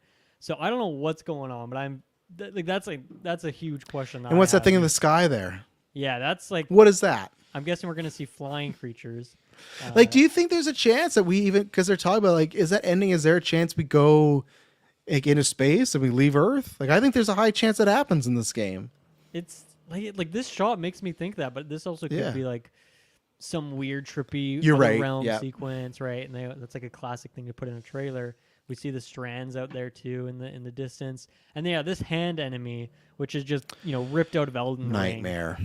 Which like to your point, like that does seem like something that I would not associate with Death Stranding in terms of the kind of combat that we're dealing with here. So is that us going more towards that action-y combat? Of course, there is big action set pieces against huge bosses in that first game, so maybe that's just like that Troy is, Baker, but... for example, right? That's one where, and that's where I'm fine. We're in the middle portion. He's a very actiony, like you're jumping from place to place. So you got George Miller, Mad Max director, so that's great because he's been spanning that. He's been working with them, but like and that's what I'm fine with. I'm fine. I'm not saying I want no action whatsoever. It's just I don't want to lose that spirit. And new truck that we're seeing here. Yeah, and that's why I do like they are showing a lot of locations. So I think it's still at the base. They're gonna go with what you love of the game, because I don't think. That's what they should go with. Kojima has OD. He has a third game. I feel like if you want that Kojima espionage thing, which we'll get to, he's going to scratch that itch for you. Like, I don't need that here. This is something else. So, but, and even these landscapes of where all these, like, I can't remember what they're called, these dead things, when they're in the, I know. I gotta, like I said to you, I gotta do a whole like catch up watch video, because I'm not gonna play that game again because it's a long game and stuff, and I want to wait for to scratch my itch with this. But there was a location earlier too where they're all hanging from the sky, and it was like very red, very like the Batman aesthetic. It's like, oh, I'm digging this. So, and you got this Troy Baker character who's pretty much just the Joker ripped off, so that's all right. But I also he has major Ziggy Stardust energy, especially with the absolutely guitar, yes. Which I like that part of it. I see where you're coming from. I don't love this scene, but I don't hate it yet either. So I think I just have to wait and see how it comes across in the game. But yeah, Troy Baker definitely chewing the scenery, and it's fun to see his character of Higgs come back, because he was a highlight for me for sure in that first game. I mean, I liked pretty much every character in that first game, so it's hard to go wrong. But he was great. We were talking about after in the Discord, he drops a line, and that's where even story aspects, like you made a mention, and I think it's good that they're dropping things, and he says something about, oh, you killed Lou, and as we were talking about, that was the name of his unborn child and his child. Now, I think the end of this trailer showing a fuller grown baby is insinuating that baby is alive, but that's what I was saying to Dylan privately, that that's another story beat. If they, for some reason, we pick up and his child has been killed because they don't want to bring a full child on the mission, that will be another ding for me, because like I didn't want to play this game that was 40 hours plus. We went on this huge journey like that, like it won't spoil, but like the moment with the baby, like what the resolution is, it feels so well earned, and it just feels like, man, this is beautiful storytelling.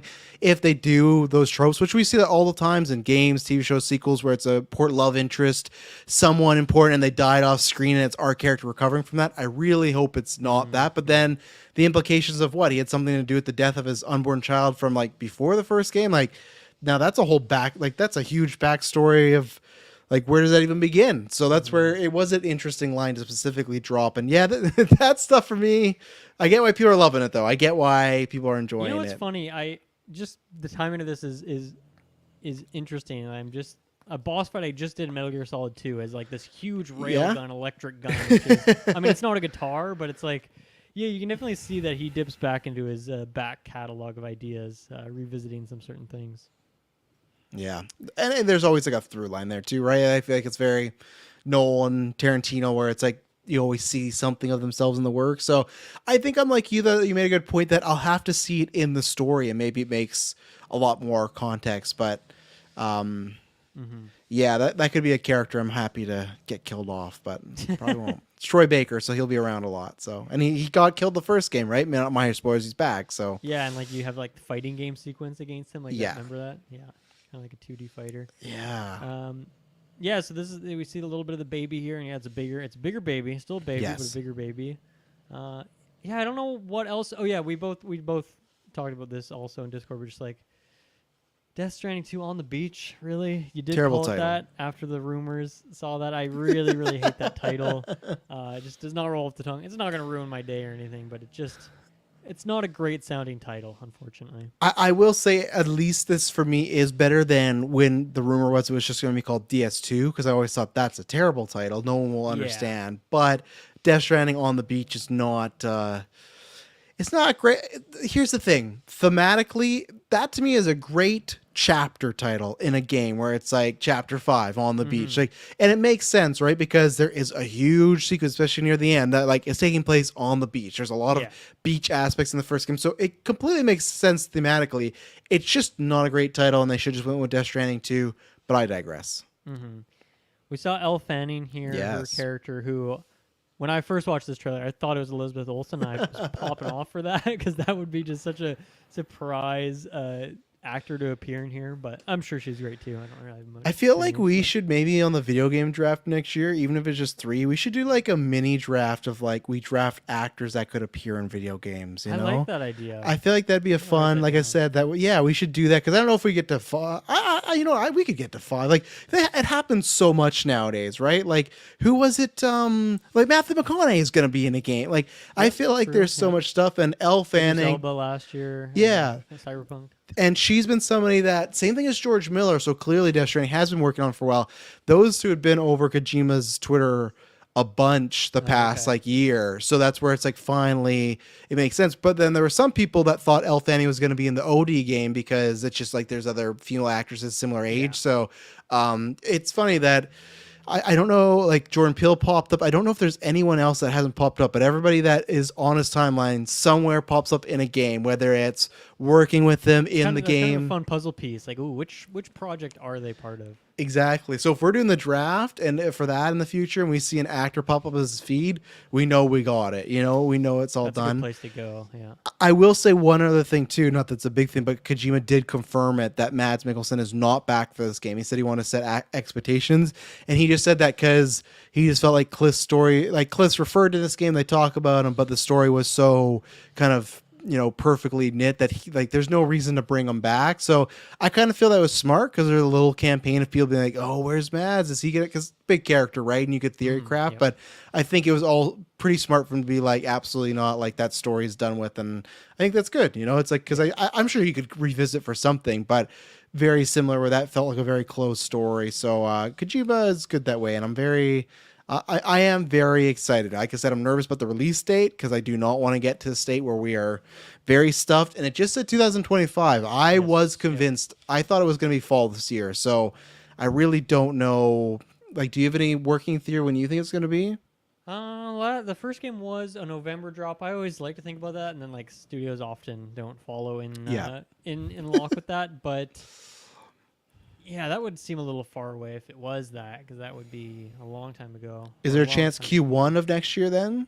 I'll say so. I mean, the game's looking pretty solid. This is a big showing, and it's only it was January, I think, when the state of play happened. So I could see it being early next year or like first half of the year for sure. Yeah, I think so.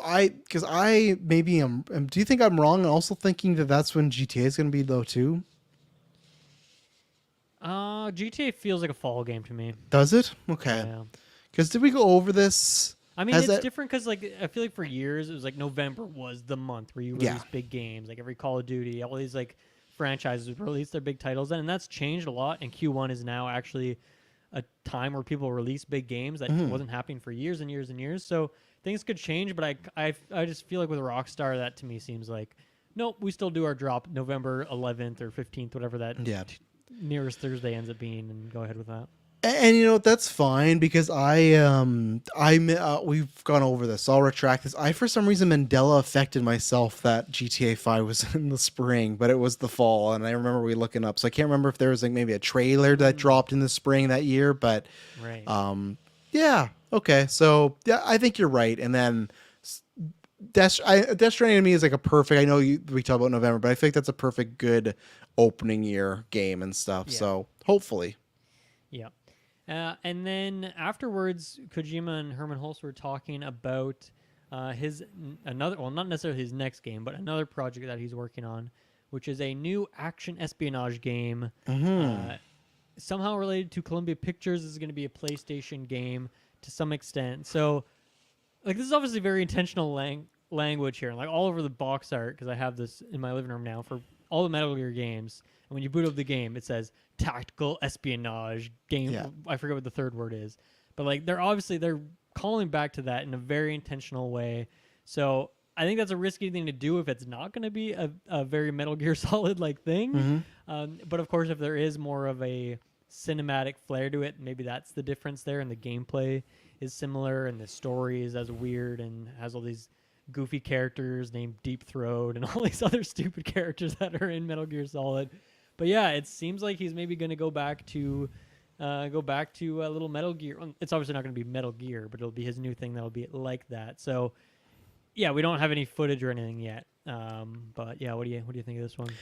Yeah, I'm interested in a few ways because he dropped your favorite buzzwords of it's a video game movie experience, which More than game. which this one I did say that I wonder if it will be more movie than game and vice versa, because they've said that a bunch before, but them throwing like the Sony like film studio like Columbia Pictures logo out there, it's like that's it. Like that to me is heavily insinuating there is some big movie aspects to it. I get it. I still also think, kind of like you, that I think he just needs to get off the shitter and just direct a movie. Like I think that's where maybe this is all leading to. I'm not saying I want him to get away from games, but I just feel like he's stuck. That he get out of your system, Kojima. That's what I mean. Yeah, and then maybe if he's great, they're like fuck. Then like, but I think it's that where it's like he does want to do that, but he also does not want to give up game development. So I do respect that. So he's trying to find some middle ground. I don't know what this could be. So this surprised me in many ways of that aspect, and not so much of him saying that, but them showing the logo. And even every time Kojima's tweeted about it, it's always been like Fizzant, and it's been the logo. So I'm like, okay, what is Sony Pictures doing here? And we're seeing a lot of video games being turned into shows and movies specifically right now, right? We're hearing announcements like every week of a trailer or something new. It surprised me because the word was just that when he got out of Konami, it just felt like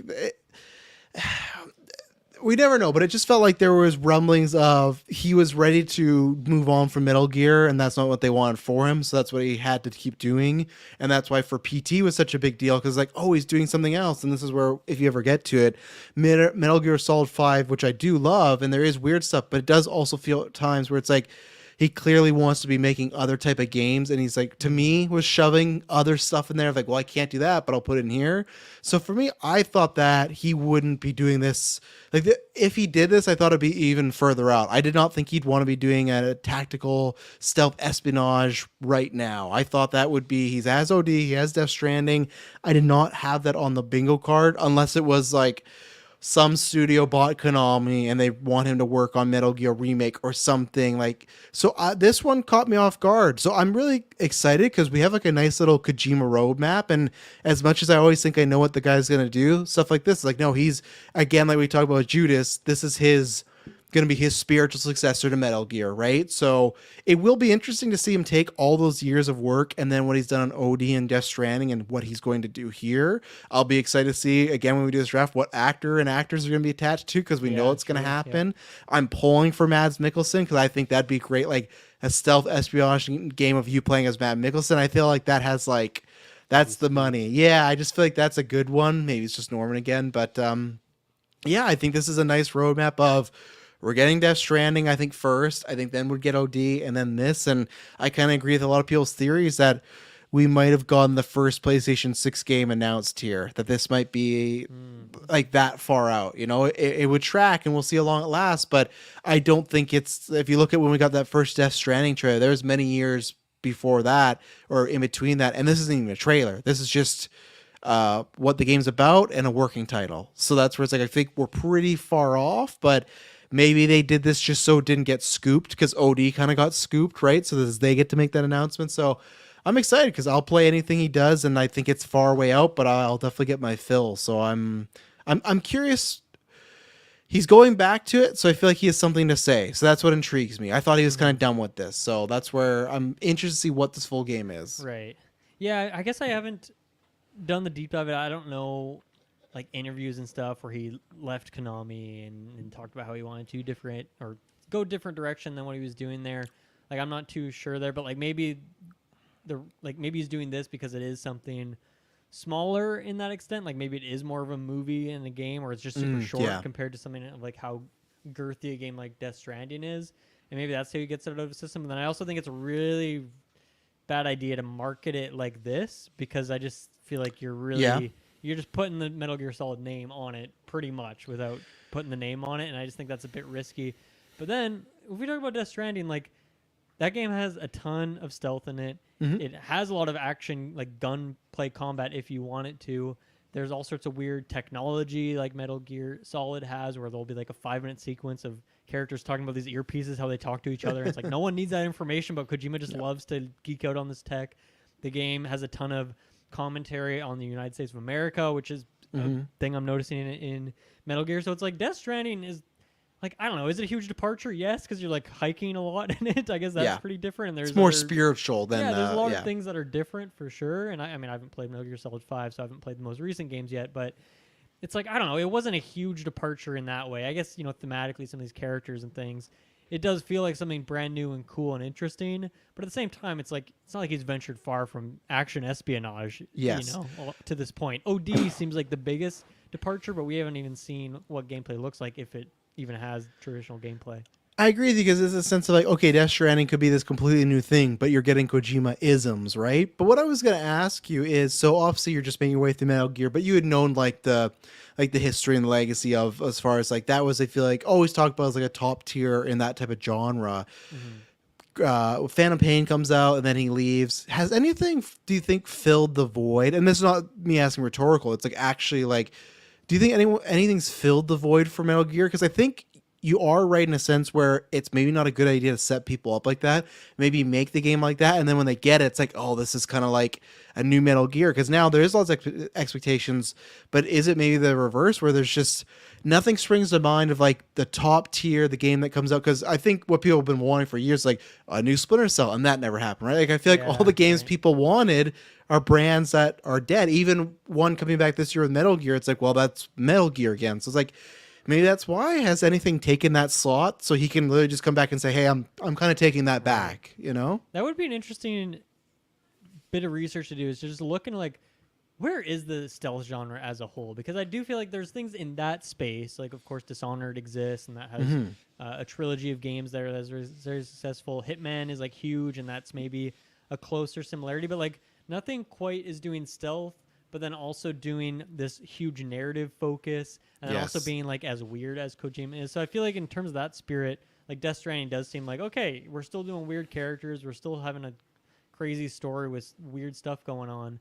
But yeah, I don't know if there's a game that really puts all the pieces together like it does. And so maybe because Hitman, even Metal Gear Solid 2, I just got to a point where I have to put like a costume on so I can blend it. It's like, okay, this is very Hitman like. And so maybe that's where something like this James Bond game from them will fill that void, but then like it will definitely not be as weird on the story side of things. It won't have wacky characters like that. And you have to have big action set pieces though with Bond too, right? You got to have your big, he's on a top of the car shooting a tank, that type of stuff. So it'll have a lot of those maybe similarities. But yeah, I think you're right that there is, I don't know, he's just such a Artur type creator, right? That there's no one really ever making things quite like him, is the vibe I get. So you maybe can get bits and pieces of it, but you're never gonna get the full picture unless he actually releases it. So I think there absolutely still is that thirst for it. And I don't know, people would probably even be down for non-Kojima Metal Gear games that are just well made, which Konami hasn't seemed to go the extra distance. I was thinking it's really hard shoes to fill, because those games are like, even in these games have so much cutscenes for like PS1, PS2 games, more than I even expected. So I don't know. It's hard to find someone who's willing to do all of that, not just do the tactical action espionage, right? That's and I think part of it. I think it's almost similar like with the conversations you've had, where it's like every game has to have like a skill tree now or something, that like mini RPG elements. All games have to be like open world, open box, like open world, like sandbox. Like it's almost to the extent of where I'm not saying this started the genre, but where I really picked up on it is like, all those Batman games have like stealth, but they're all like mini stealth, right? And I think that's all like Spider-Man 1, they took that out for Spider-Man 2 pretty much, but like had mini stealth. Like I think that's what happened where the espionage games or the stealth games almost went away for the most part. And just like many pieces got incorporated into other games because like, oh well, it's a stealth game, but it's like yeah, it just has stealth aspects, but it's not like you have like the game's not based around that, right? And even to the like even Death Stranding, you could argue that not the hiking part, but when you bump into those like God, what are they again? I can't remember what they are, voids or ghosts, whatever. Like that's Yeah. that is a stealth aspect of the game, right? Because unless you want to fight them, you want to get around them and not be BTs, seen, right? right? Yeah, the BTs, yeah. So, but again, that's not the whole game, so it's interesting. But I think like that genre has just got almost just folded into others, but it's not a main genre now. It's this game Yeah, has I stealth. feel like stealth games are never, with the exception of Kojima, all like actually story focused, with stealth being like the secondary part. Like that doesn't seem to be the thing. But you know, even one thing I've found so funny about even Metal Gear Solid 1 on the PS2, where you have like I mentioned, these just really janky looking PS1 graphics, but like whenever you get introduced to a character, it tells you like the actor's name. And it's like it's really putting a highlight on like the voice actors, the voice performances. Games never do that, right? He has like these long intros that are just like movies and all that. So yeah, you're right. There's definitely like a pocket there that only he can really fill. So we'll keep an eye on that one. I found the timing of this to be quite funny because as you mentioned, like we know Death Stranding 2 is coming out, OD. So yeah, this is probably very far away. Why announce it here? Honestly, a big part of it for me felt like, okay, at the Game Awards, OD was announced, and Kojima got to have his big moment where he's like, I'm with Xbox doing this thing. Yeah. And the timing of this felt very much like Sony wanting to put a knife into He hasn't Xbox's left gut. us. He's still with us, you know. It Which felt is very, odd. very intentional for me, which, you know, going into our next situation here, maybe OD is not an Xbox exclusive, but yeah, like that timing felt very intentional for me. Maybe this is way earlier of an announcement than he intended, but maybe Sony really, really wanted to do it because of the timing, because it's like a month after that big. And I mean, we've known about OD for a while, but actually getting that big showcase for it. So that felt very intentional and like a very, these two companies being at war sort of way to me, but maybe I'm just reading into it too much. I don't know. No, I think you're kind of right. Because if it's being this so far off, why do you need to announce if it's just like there's so much to do that's coming out? And now the downside is every interview he'll get asked about this and he'll say a similar quote that's changed a few different words. But yeah, it did feel like, because I always wondered about, hey, why did he do OD with Xbox, you know? And there's not many people jumping back and forth between the two. As you said, we'll talk about it. Maybe that's why he could, because maybe it's that like cloud streaming tech. That's why he wanted to make. You're OD. playing the game already in the cloud, yeah. So, but maybe what the next story is, there's a reason that it's like, oh yeah, you can go make that because it will maybe come over here at some point. So. Anything else on the Kojima stuff here? No, this got me excited. Again, it's like something I had a question of like, do I need more?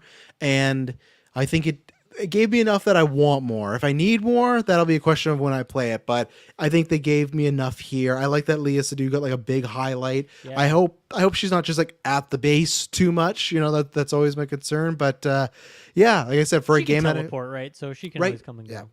Yeah. So for a game, I thought, we don't need this. I think they did a good job of selling me that. Okay, I'm ready to get back in this world. I'm very, very curious, and he has some big shoes to fill. But I'm very ready to go deliver packages again. So can't wait, wait. We also got an announcement that there is a state of play happening. I guess the day this episode drops, February 6th, for Final Fantasy 16. So I think. Or God, 16, 7 remake part 2. let me rephrase. There's so many of them. Already out doing a state of play a year after it's come out. So yeah, I think that's a smart move. That's a game that deserves 15, 20 minutes all to itself. And I think it's a good way to not bog down this showcase too, because we've already seen a lot of that game. So for people who aren't picking it up at this point, it's like, okay, I get it. This game looks great. Come on, next. No, I absolutely loved that. I thought that was great because I think we've not complained about that before, but there's definitely a camp where there's like, this is a big game ending it. And then if you're not a Final Fantasy fan, it's like, it's just Final Fantasy. So this is kind of like if you're interested, come over. If not, you can skip it. I think they should do And they've done more of these in the past. And they could even do a little one. Maybe there's even other Final Fantasy updates, but I think that's a smart idea. And then there is a demo of it coming out tomorrow as well. So, Oh, I didn't even catch that. That's by, really cool. yeah, WarioWare announced it about 3 hours ago. WarioWare? You mean Wario 64? Wario 64. No, WarioWare. He came out. I was playing the game. He's like, tomorrow. But yeah, so by the time you guys listen to this, that's out. So if you're still on the fence, you know, Yeah. if you There want you to, go, just like Celeste 64. There's another 64. The Great there you go. Warrior. Yeah. When's the Geek for 64 coming out? You know. Yeah, no, I think that's a great move for. I was gonna make another point, but I can't remember what it was. We could talk all day about what wasn't here and theorize. But really, the only one I want to mention is because me and you in December talked about all these this Insomniac leak and all this information that came out. And now it seems like some of that has been disproven, but we have never really got like an official statement in terms of like what on that roadmap was true or false, because that's not how these leaks normally work. Yeah. But I thought it was interesting and notable that there was no Venom, there was no Spider-Man 2 multiplayer mentioned. Now, I think with something like a Venom, I could see that being a fall release or just like not even this year. They need more time on it. But I did feel like, okay, if I could have seen something come out here if it was one of these smaller games or specifically if there was that DLC or that multiplayer thing for Spider-Man 2. I feel like this seems like it would have been a good time to announce it. So maybe disproving those things, but we already kind of had an idea that was maybe slightly disproven, some of those roadmap things. Yeah, I wasn't expecting Venom because the rumor is 2025 for Venom. So I think they're going to be, yeah, I think they're going to be quiet on that. I thought even something small as like a New Game Plus could be here, you know? Yeah. I didn't think there was going to be anything Spider-Man related because I was talking about that with Brent. There was a single update for a game that already is out from Yeah. PlayStation. It was I guess it was more like here's 2024, but yeah. Yeah, because I know Brent was hoping for some Spider-Man stuff, and I was in the GH. I was like, I just don't feel it here. The most I thought was a New Game Plus, so this didn't surprise me yet because it just to me sounds like also we're just not getting any of like story DLC stuff. It sounds like they're hard at work at other things. So yeah, I think that is I don't know if they'll do another State of Play, but that's either a banger State of Play or like a Game Awards, that Venom thing, like that. Because Miles, I think a summer showcase, I think a June showcase, that could be one of the major titles there. Venom, if it comes out like say early 2024, or it depends. It depends if it's like what if it's like a fall the one, right? Because like I feel like Wolverine's gonna be fall 2026, so it could still be. Again, what I'm hoping for too is if we're not getting Spider-Man story DLC, that this Venom game might be a bit more meatier than even Miles, right? Like still that same type of experience, but a little longer maybe or a little more buff. So yeah, maybe my prediction, I'm gonna say not till Game Awards at least. Oh no, hang on, I'll say the fall because they might do their own State of Play maybe. So I think the fall, but yeah, you never know, things can change. Yeah, I'm trying to, because the timeline was like, it felt kind of it was pretty sizable. It was 2018 and then 2020 is when Miles came out. So I don't know. I can't remember when the first announcement of Miles was, but that was also like mid-COVID era where there weren't a ton of announcements happening. Things were slowed down and whatnot. So anyway, let's take our last break of the show, and we'll come back and talk. We're going to talk about Xbox, but it'll also be talking more about PlayStation. So we'll be right back. Okay, we are back. So trying to think about the best way to break this down. Let me do like a little Dylan's timeline of everything we've seen here. So you don't want to do a Tarantino and work your way backwards, start with Phil's tweet and then go, yeah, throw in a tweet here, a flashback here. Yeah. So I forget when this was. This was in the last couple months. We had heard a rumor that Sea of Thieves and Hi-Fi Rush were going to be ported to the Nintendo Switch. We never got any sort of confirmation on that. But kind of, okay, it was a rumor. We talked about it for a bit, moved on to the next thing. But then just last week, we have got some pretty heavy rumors from some pretty reputable sources that the games, first it was Starfield, Hi-Fi Rush, and Indiana Jones, and then Gears of War was added on the pile there too. These are all games that are going to be coming to the PlayStation 5. Now, when I say Gears, I don't even know which Gears we're talking about here. Just a Gears of War game coming to PlayStation 5. And so that's kind of where the rumors have laid. There may be a couple other smaller things in there. But then today being February 5th, Phil Spencer responded, and he just said, like, yeah, we hear you, we see you, we're listening, and we're planning a business update event for next week, which is a term I don't think I've ever heard before. No, that sounds like a made up term right there. It sounds like it was made up in the moment there. So, Travis just muted himself, probably like Phil Spencer felt like doing when he saw all this stuff. So, that's kind of the timeline of things where Spencer very easily could have said, "Hey, that stuff's not happening," but instead he said this, which makes it seem like, okay, maybe it is going to happen. We just obviously don't know the rollout. We don't know what really any of it means. All we really have for details is that these games are going to be coming to PlayStation 5. All of these games so far that we've seen are games that have already been announced or already on Xbox, right? So it would be like a time exclusive and then port situation. So obviously there's a lot of angles here. I think I just wanted to start with like a positive side of things, which is just that as a consumer, I absolutely love this. I would love if Xbox started bringing all their games over to PlayStation. I would love if Sony brought all their games to Xbox. I would love if everyone shared all their games, that everyone could play anything they want without being locked down to exclusives. That would be fantastic. And as someone who's primarily an Xbox user right now, and I love my Xbox, I think this is amazing news, and I can see why some Xbox fans would be salty.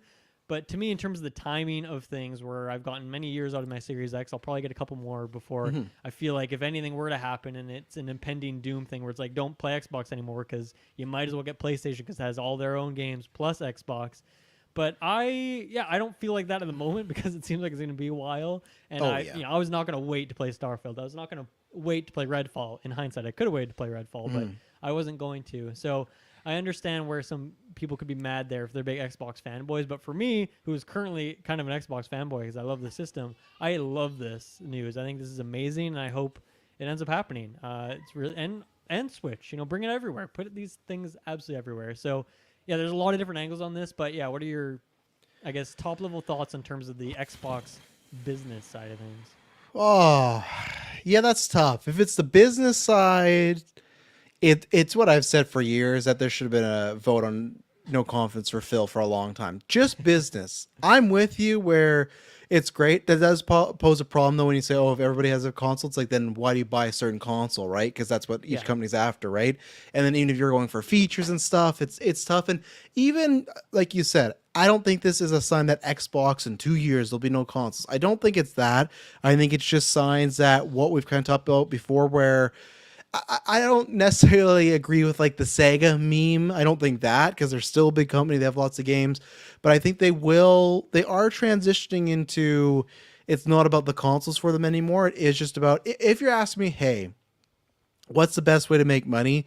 This is it, right? I've said before, there's two routes you could go. You be uber competitive and you go, hey, Call of Duty, and I know they had all the court hearings and stuff like that, but now that you own it, you go, hey, Call of Duty, if you want it, you got to buy an Xbox. There are some moves they could make, but they're not interested in that. So that's why there's two sides of like, if it's the cutthroat. The Xbox thing, the Call of Duty thing specifically, of course, was like, went through all sorts of courtrooms and whatnot, yes, and that ended up just being an impossibility, at least for like a decade, I think was the time. Yes, of course. I think it was like 5+ years. Of course they'd have to wait, but it's like the second I could pull that trigger, if you're talking about like how there's two sides. If it's money, they're doing the right thing. If it's like the console war, but it's just like that's just kind of over now. Like I don't think it's there. You can debate back and forth, and I can bug Taylor.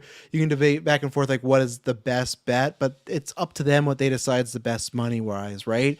And if it's best money wise to them to start putting off all these games on PlayStation, Nintendo, it's already on PC, but you get my drift, like anywhere you can, then that's the route they're going to go. And maybe that's the best. They bought all these things. They still got to make money. I'm not saying they're in debt, but they spend a lot of money on these companies. So they have to do it that way. And like I said, it just depends what their goal is, but it just feels like it kind of goes back to a couple months ago when Phil Spencer was doing those runs. Like he's on Kind of Funny and a bunch of other shows. All those documents came out where they admitted that they've lost the console wars. And I think it's just that they've just seen the writing on the wall. And I disagree with the thought process personally of we can't come back. I think it's very frustrating to me. And like, because what the worst case is, and this is where I do want them to be competitive, I do agree that if eventually we get to a point where they are just a third-party developer, you can buy an Xbox because you want to play it, have a Blu-ray player, whatever. But I also don't want to get to the point where Sony can charge $1,000 for a PlayStation, and that's something where it's not it's not one-on-one comparison. But with me and wrestling, there's another company that started, and that's been the best thing for wrestling, is that there's another company that's not as big as WWE, but they're bigger than any others, and for the talent, for the fans, it's great to have an option variety. I don't want to get, and like I said, I don't want to get to a place where Xbox doesn't have consoles and isn't a competitor, and I think we're getting that way because Sony can now charge each game $100.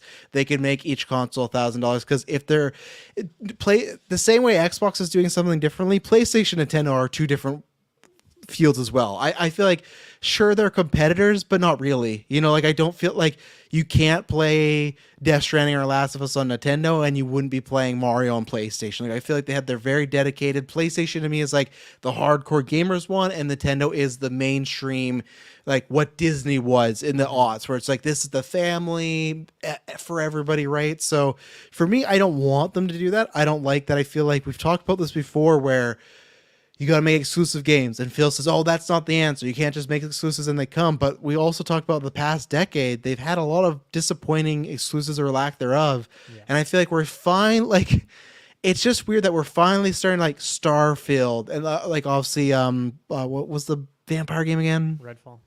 Redfall, it didn't pan out. And even Starfield, like, I think it panned out pretty well, but maybe it wasn't like the gaming year. Successful. Redfall Starfield was successful. Maybe critically it was a bit lower than they would hope for.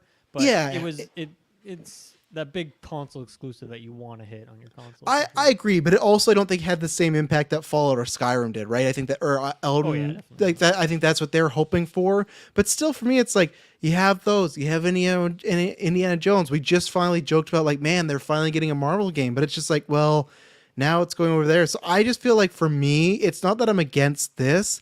I just feel like they're calling the race before it's over. Like, I know it's kind of already over, but I just felt like do this a couple more years and see. Like there's some big titles coming this way and see what happens because you never know what could happen, what could swing away. And I feel like they're just already like, we've lost 2 generations in a row. We're done. I just feel like that's where I don't get that because you could have a chance where you could get that gaming money and the console money. I just don't understand the strategy yet, but I just think it's them saying we're not that company anymore. We're not in the console business per se. You can get one, but we're not there. We're in the subscription service business. Yeah, what you're talking about there of the timing, that to me is maybe the weirdest part of all this. And maybe this is just like early plans and none of this happens for like 3 years or something. Who knows? Yeah. But the timing seems super weird to me because I feel like for years we were waiting for that where like, okay, Halo Infinite got delayed a bunch, but still like came out eventually, and then there was Forza Horizon 5.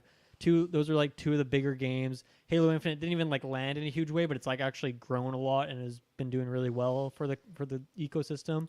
But then starting with really last year, even the end of 2022, where we had like Pentiment and Grounded come out, and then last year had like Minecraft Legends, into Redfall, into Starfield, into Forza Horizon 7, leading into this year where we have like starting off pretty early on with big Hellblade launch, into Indiana Jones, into Avowed. Like they're finally getting to what that dream was of like having a big AAA exclusive every quarter, plus smaller things in between, plus all these Game Pass launches for third-party things.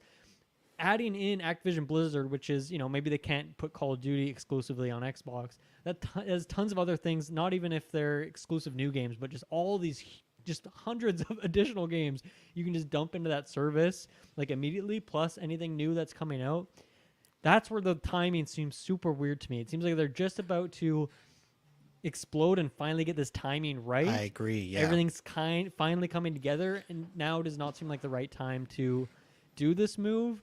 Kind of with that too is like I wonder how much of this is that the Activision Blizzard acquisition finally went through, and that cost them $70 billion. Yeah, it's a lot. And maybe they just straight up need the cash at this point. Now we know that they're a company that has a ton more money, but it's not just Xbox making these decisions. It is Microsoft above them and all these things, right? All these layers.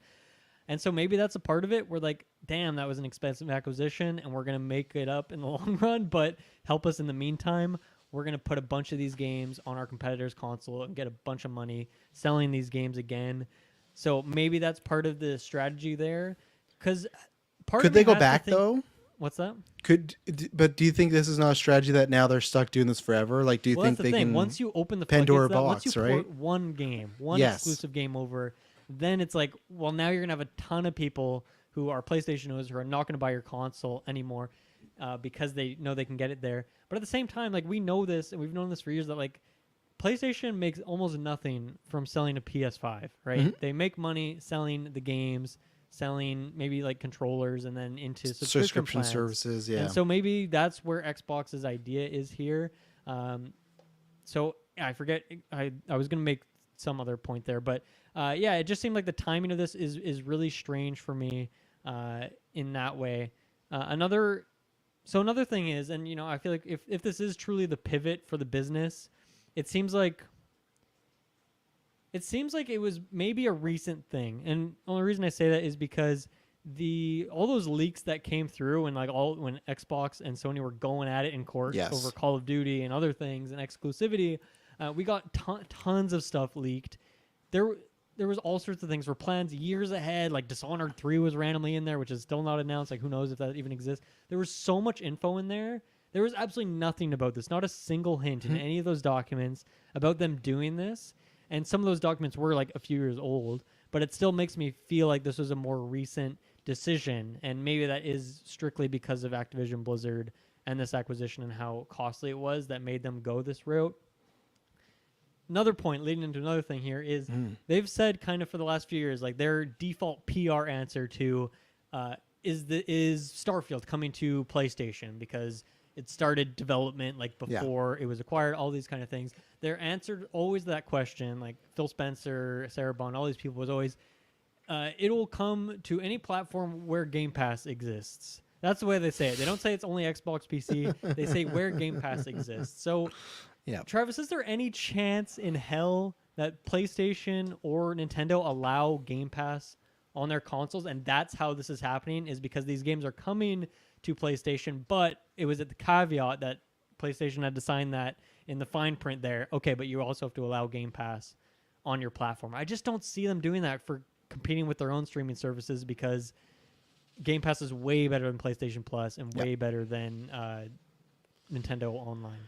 I guess it just depends the cut, right? Depends the numbers where maybe Sony and Nintendo would balk at that, but if Xbox were to say, hey, this is the percentage we'd be willing to give you, then you say, hey, money's money, right? And that's the same where it's like, is that because it would cost Sony nothing, right? They got to do some UI stuff, but it's like either it's, and let's say it was just, I don't know, 40%. You can get 40% of Game Pass on just specifically PlayStation, right? Not all 40 Game Pass, of course, but just you get an app, it's on PlayStation, it's Game Pass, you get 40% of that. Even if you're not getting that, that's money that you weren't getting before. So it's like zero amount versus whatever that number is. And you're right about that subscription, but at the same time, it's not like Games Pass is going to start carrying Nintendo games, or they're not going to have Last of Us. So if you still want to be like, hey, for a month, I want to get whatever they call the terrible naming still. It's like PlayStation Plus Essentials or whatever the hell it's Premium called. Extra. Yeah. Terrible. Like again, Xbox much better at the naming, but whatever their subscription service is, I'll get it for a month and play God of War, play this. So I still think it's there. And that's also the thing where it's just like, cause those aren't as great. Maybe that's another reason we're like, well, that's it. So I don't think it's out of the realm of possibility, especially just because I feel like everybody, whether it's right or wrong, like feels like they're not going to be a console anymore soon. And I feel like that is one thing where I will say, for the people that are genuinely mad, not like fake mad or just like having some fun memeing and stuff, like the people that genuinely like, hey, can only afford one, and they went, oh, I'm going to get this because I'm a fan of Starfield or something like that. And even if they're fans of PlayStation, let's say I'm going to get this console because I want this game, then to learn later on, like, oh, I could have just got the PlayStation and also got that game. You're right, where there is people like you, and same thing like myself, where some games you go, oh, I can wait for this. But if there's some people that did specifically make the decision on that sucks. And those are people I think that they could probably, like, I think it's almost like definitive they lost forever, because the next time they buy a console, they'll not buy an Xbox. So it's like they almost, I just felt like they like shot. If there was a situation where, let's say we did a scenario where for the next 2 years, it was just, they went out with all these exclusives and it didn't work, and then it slowly started to trickle down. They just became more Games Pass and Xbox. I feel like they put that, like, they jumped into the future. It's almost like what happened when COVID with movies, where theaters were gone and then everybody was just dumping their stuff on the streaming services. And now the theaters have such a hard time recovering because, like, for Disney stuff, parents are just like, oh, that'll be on Disney Plus in 30 days. It's not anymore. It's back to being like, 4 months, but they got programmed a certain way, and now I feel like they're expediting the death of their console, which is kind of weird. So I think it's possible. Like, who would be first? I feel like Nintendo might take that, dip their toes in first, because I feel like PlayStation and Xbox have a bit more of a tumultuous relationship, But Right. I think if you were asking in 5 years if it's like a fact or fiction, I'd go fact for both. Right. Yeah, I mean, I think that could be maybe part of the angle here is maybe they are starting to port these games over to these consoles because part of this business, whatever new business event thing that Phil Spencer can talk about, like maybe part of that is that, hey, we actually got this to work and we're going to have Game Pass on those consoles. And that's where the ports come in because they want to have more games to bolster that roster on those rival platforms. Because not everything, you can't just take everything that's on Xbox right now and instantly play it on your Switch because, of course, a lot of those things aren't ported and whatnot. So I think maybe that's part of it where they have those deals signed. But if not, it's going to be a bit more questionable for me. If they do have Game Pass on PlayStation or Switch, that is fucking huge for them. Like those numbers are going to skyrocket, and Yes. hopefully those rosters are good. But you can make them better by porting your own games over there and then getting whatever third parties exist on those platforms. But then even then, anything you've signed currently, like those developers wouldn't have signed to have the Switch version also on that platform, and maybe they expected a lot of sales on Switch for this indie game, which I'm sure happens a lot. So, yeah, I think that could be part of it where they would jump onto these new platforms, but then have like a really weak roster at the start, and so maybe this is laying the groundwork for that. But I was gonna say, if they did that, you don't think it would they do something like, hey, if you have an Xbox and Games Pass, you get Indiana Jones day one, but if you have Games Pass on PlayStation, you don't get it there day one, you'd get it eventually. yeah, And Indiana there's so Jones is a many bad angles. example I because they don't already said months really- away. But I don't really foresee. I still think.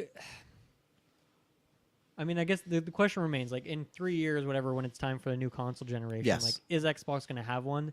If the answer is no, then maybe they start doing these things at launch. But right now, it's all these games that are old, with the exception of Indiana Jones. But I would be shocked if Indiana Jones was day one on PlayStation 5. No, we'll Yes, hopefully get that information from Phil this week or next week, whenever it was.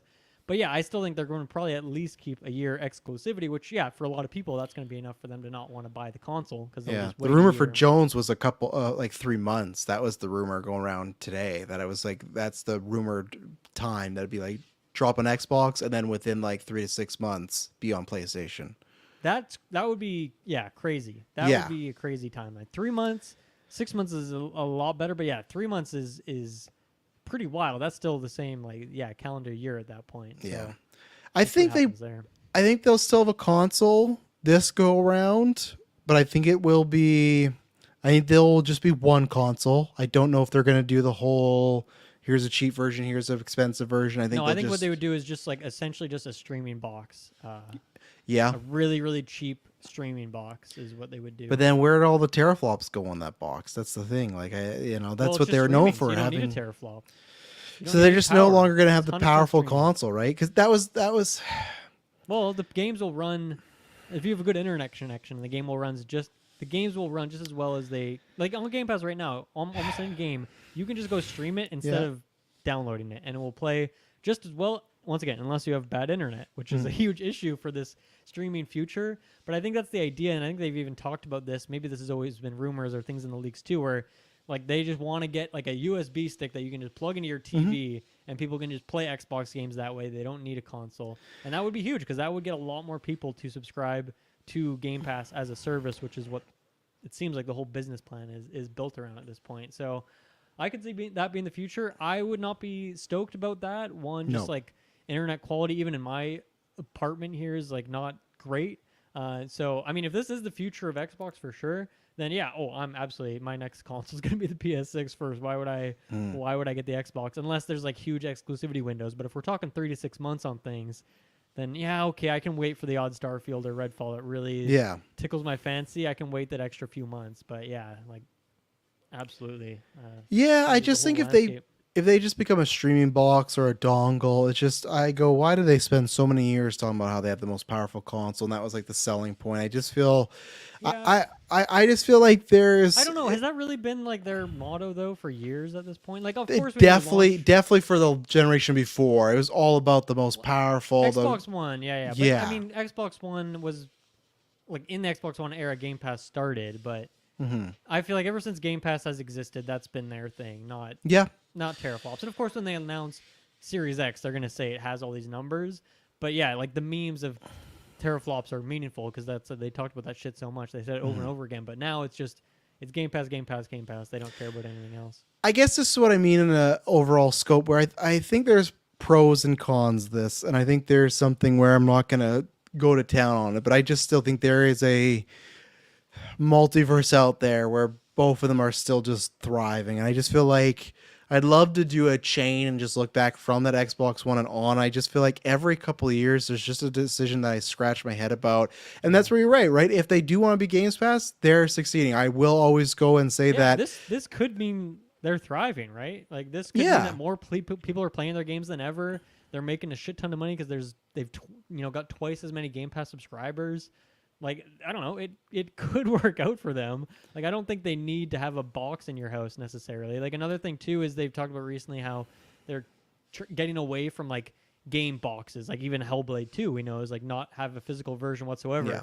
And you know what? That makes a whole lot of sense if you're not going to sell a console and you don't care about people walking in a Walmart and seeing your games on a shelf. If you're not kind of an Xbox on the shelf, then like why do you need the box there? So it seems like they're even moving towards that too. So that's, if anything, more evidence towards this actually happening. I'm just curious what the story, and even people that like when they, grow up and they're new gamers and stuff like that, even if they're a stick and they're a streaming service and they're successful, like what is the story of Xbox? And I just don't know. I guess it depends the narrative, right? Because if you look at Game it, Pass. That's the story.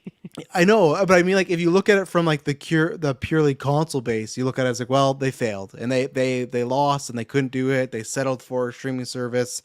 But then you're right, if they're making more money, so it's just odd, and I think that's where kind of like what I said in the opening, you just have to rethink your mind that it's almost just that it's a person completely. This is you won't maybe get this, but it's like Michael Jordan when he was a basketball player and then he went to baseball. And that's what it is. Like he was still an athlete, but he chose a different sport. So it's like they're still a game developer and they're still in the business, but they're in not a completely different area, but in a sense they kind of are, right? They're doing what the bottom line that what Nintendo and PlayStation have to worry about, because like you said, the consoles make the money, but they still got to sell those consoles to get people in the door, right? To play the games. Their bottom end is now completely different than the Xbox. And that's up for Xbox to decide if that's good or bad. Like you said, it's probably good, but in like the public eye, it's just it's a funny thing. And maybe it's just a public eye for us that grew up with it, right? That's what I mean. In generations now, people might not even care about that. It'll just be a footnote like, oh, for 2 decades they were console and now they're this, right? Like that could just be, and that's a weird thing that we won't know for another 10 years where it's just accepted now because there's so much changing with movies and TVs and games as far as how do you put them out there, VOD, stuff like this, like a dongle, Xbox Games Pass on PlayStation, like stuff we would have never thought of, right? So I think for us and our generation, it's hard to, not hard, but it's just weird to contextualize because we grew up in the console wars and we grew up like that was the narrative, like how do you sell console, who's winning the hardware stuff, where now it's just like it's not that Xbox is dead and it's not that they're not making money, it's just that they're in a completely different game now. And it's weird. It's not weird to wrap your mind around because it feels like they've been going that way. Again, I think it's just like it's at an accelerated pace. I don't think I was expecting it to happen this soon because I think they'll get one more. Like, I guess you're right. That's been because I've listened to other podcasts and that's been the argument of, will they even do another console? And that's where I'm 50-50. I really don't know. I could see them doing one last hurrah, but if it's like, if it's not even worth, like if this is the direction you're going, I don't even think it's worth it then. Don't do that. Just, I agree. But I guess it depends. If they if they don't have Nintendo and PlayStation yet, then I'd say, I guess that's my prediction. Is it really depends on those two. If they got an app on there, they don't need to. But if they don't, then I think you get one more generation of consoles. Just to like, hey, if you want just the basic setup of a controller and a game box, it's right there. No, that's definitely a deciding factor for me. Is if Game Pass is not on these rival platforms, then I still think they need I still think they need their own console. I agree. But yeah, that'd be like, oh my god, that'd be like on life support at that point in terms of why have that console at all? It would be, And that's the thing with these leaking. And I know, and I agree with some people that the people that are really hard against this when he said, "Oh, we're gonna do it next week." The Xbox diehard community was like, "What do you mean next week?" Like since I'd say like Friday. I know you said weeks, but I feel like since Friday when some of those rumors started to break, like that community has just been running wild of just like jumping ship or just like having issues with it. And that's where I just feel like they did need to. He needed to come out now, but like I said, I have had many issues with Phil. I don't think Phil is. I just think there was a path where you could have done both things, and I think that him and some of the people there didn't make the best. And like you said, there's Microsoft could be higher up people, so I can't just put all of them. I don't know everything, but I think this did scare a lot of people off. So like you're right, when the dead in the water thing, I feel like this is something that came out there, and it came out there in such a bad way. It's not even like like they presented it to the world. I do think it scares a lot of people off that, okay, I'm not getting that in the future. So I do agree with you that if they do a console, it's just something there to those play. people, like, I don't know, it's contextless at this point. Like, as much as we're memeing on this weird name of event planning business event that Phil has, like, when they describe it to us, we will hopefully understand what the vision is, and hopefully it'll make sense. But like, I don't know what you were saying there of, obviously us growing up with these consoles, being used to them, and wanting, like, I'm at a point now where like I want like a handheld console and a home console. Yeah. And like, what are the differences between an Xbox Series X and a PlayStation? Just Nothing. the games, the only right? difference is like what games you can play on them because of exclusivity. That is like the only difference at all. And so like I would happily embrace just having one console that is the home console for me. Now, obviously, competition is good, but it doesn't. It seems like with this, it's not like Xbox is dying. They're just taking on a different role, right? Do you think that happens though, if they ever become a non-console and they are just like, hey, you, Dylan, can buy PlayStation, Xbox is $20 on the PlayStation, but there's no other console to compete with it? That is the scare. I think right? I would happily buy the PlayStation and subscribe to Game Pass on there. Yeah. If I get the same kind of setup as I'm getting with my Series X now, then I would be happy, and that way I can play all these PlayStation exclusives that I want to. But like, it's $700, $800 when you get the game. Like it's really expensive to play games right now. Oh yeah.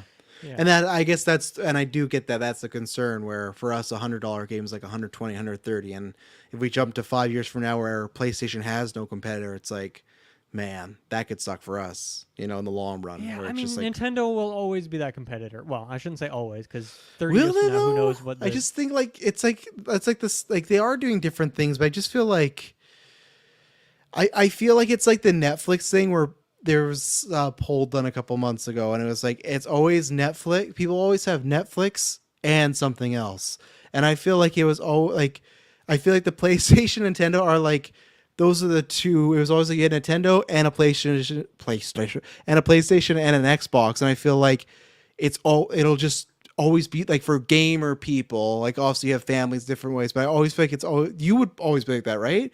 You're always gonna have a Nintendo and then a main game console. I'll always be like that because they do different things. That's where it's just like I don't know if PlayStation would feel the need that Nintendo's gonna take away from their sales because they're also doing different things. It's obviously other than just the docking and the Switch and stuff, but just their games are vastly different. And that is a worry to me where it's like these games, like already we play $100 for games, right? And it's a lot of money. It's true. And that's why I really love Game Pass. I mean, I spend a lot of money on Game Pass, but I also play so many more things, and I don't have to pay $100 for Starfield if I don't want to. So the only other thing that we haven't discussed yet is this kind of came out today. Another rumor circling around here is that apparently Call of Duty is not going to be on Game Pass. Now, I haven't seen the details of this, and I don't think we have many details, but I imagine this means like whatever the newest COD is that comes out this year is not going to be day one on Game Pass. Now, maybe that's something to do with how recent that acquisition is, and maybe I can't imagine legally why they couldn't do it, unless that was part of something with this thing they signed with Sony. But to me, that seems like a huge miss if you bought this and you can't put their latest game on your service. To me, that seems like I guess that would be a tactical decision from them. They feel like they can just get so much more money if they sell it rather than. But I just feel like so many people would subscribe to Game Pass. So I just feel like that calculus to me doesn't really make sense. So I'd be a bit bummed by that. I still think they'd probably put all the older Call of Duty games on the service at this point, and that's kind of more what I would want. I want to go back and play some zombies or play some of the campaigns I missed. I don't really need the new one at launch or anything like that, but it would seem like a weird decision to me. It just doesn't really make sense with the business strategy we've seen from Xbox, but as with all this section that we've been talking about here, seems like the business plan has changed. So I guess that could be part of it. Just seems like a weird detail to me. How could you not make that happen as part of that $70 billion acquisition? Yeah, I feel like that. I don't know why. I have no basis, but I feel like I do lean more towards that. Maybe for some reason with this one, they couldn't do that because it does feel odd. Because I feel like, again, then it'd be, then you're going to have. They said these games were exclusive on Games Pass. So then to me, that'd be a big pivot. Be like, this and other games are not going to be like, we want to start making some big bucks. Then I feel like we'd hear that about. That would be maybe a pivot people wouldn't like, but I feel like we'd hear that where, hey, it'll come to Games Pass in a year, but to start off, you got to go back to paying these. We value them yet. So I feel like it might be something with Sony because that's weird for them to just be like, is there a version where they go, well, Call of Duty makes lots of money, so let's not put that on Games Pass? But then it's like, then why aren't you doing that with a bunch of other games then, right? So I don't know. I don't think we have many points of reference to this. The only comparisons I can think of are that after Microsoft acquired Bethesda, Deathloop, and Ghostwire Tokyo, which were originally like planned as PlayStation exclusives, they still allowed that, and they were 1 year timed exclusives on PlayStation. Now they're in Game Pass, of course. But I don't know if there was legally some way that Xbox could have weaseled out of that once they owned those studios. Maybe they could have, but it probably would have been more hassle than it would be worth at that point. So they just kind of allowed it in that case. And then they brought them over later. So that would be the only thing I could think of, but I don't really understand why not.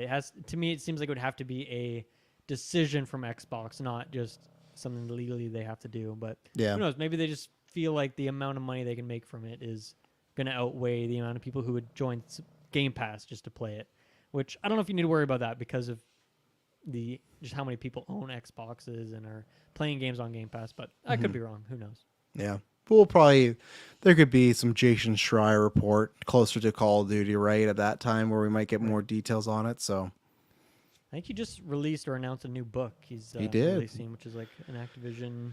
Yeah, like more Blizzard, right? Blizzard, yeah, like not the downfall Blizzard, but like I think about all the shit that went on there and stuff. Yeah. So I think that'll be good because I think that there's a lot of stuff there that unfortunately a lot of big companies, I feel like, because the acquisition, including Xbox, just try to sweep under the rug of like, well, we're just wanting to get these games, and they say, we moved on, but there's a lot of stuff that I think still needs to be talked about. They've kicked a lot of people out the door, but they kick them out the door and they have their golden parachute on the way down, right? So well, yeah, that's what I mean. There's a lot of trickle down, so yeah, that'll be interesting to see. I'm sure it will make a lot of people happy in that industry that don't want certain things out, but they got to be out there, So true, yeah.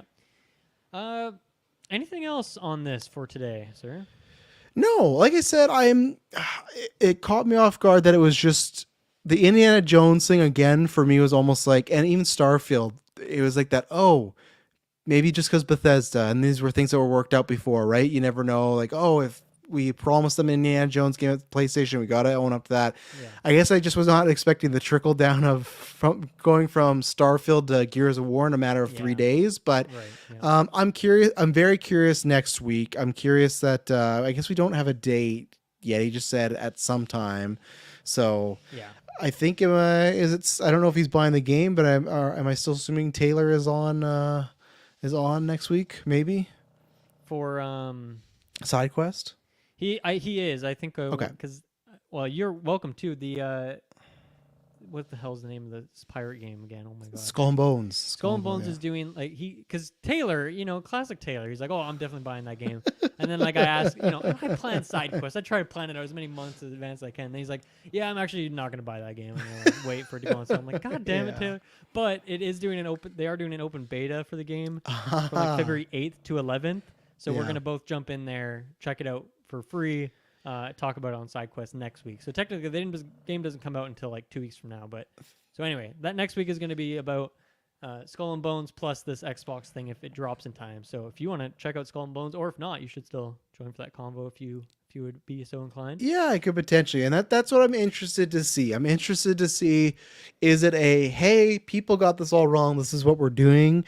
Or is it one of those where they sugarcoat everything and go, okay, everything was right, and you're just trying to get it, like you're trying to get ahead of it, but you can't because it's already out there. So like I said, I'm going in the sense of Xbox is just going to become something different. I think it's, of course, fun for meme purposes, and I always like to bug Taylor, but like the idea of them being like a top tier console thing, I think it's like, it is like officially kind of like dead. I don't think that comeback can never happen now, you know? And I thought there was a chance with Games Pass and these exclusive games, but if this move does happen of all these games going over, that though the Xbox consoles we know will be gone within 10 years, and that's like being nice about it. So yeah, crazy times. Not what I thought was going to be happening this week at least, but curious to see what Phil is going to do, and I'm excited for the press tour because the last time he did that when they were on the back hop, I felt like he was saying stuff right that Redfall came out. Yeah, I felt like if I was an investor, I would have been like, I'm not liking any of these comments because it did just, as Taylor says, shredding the paperwork type of day, and it was like, it was an odd thing, but at least it's gonna be interesting. So I'm curious to see what happens going forward. Definitely, yeah. This was a nice meaty side quest. I think we really broke this down from all the different angles. This is a really fun one. Thank you for joining me, Travis. Thank you everyone for listening. And like you just got a sneak peek at what next week's episode is going to be all about. So look forward to that. Thank you everyone for listening. We'll see you next time. Bye-bye.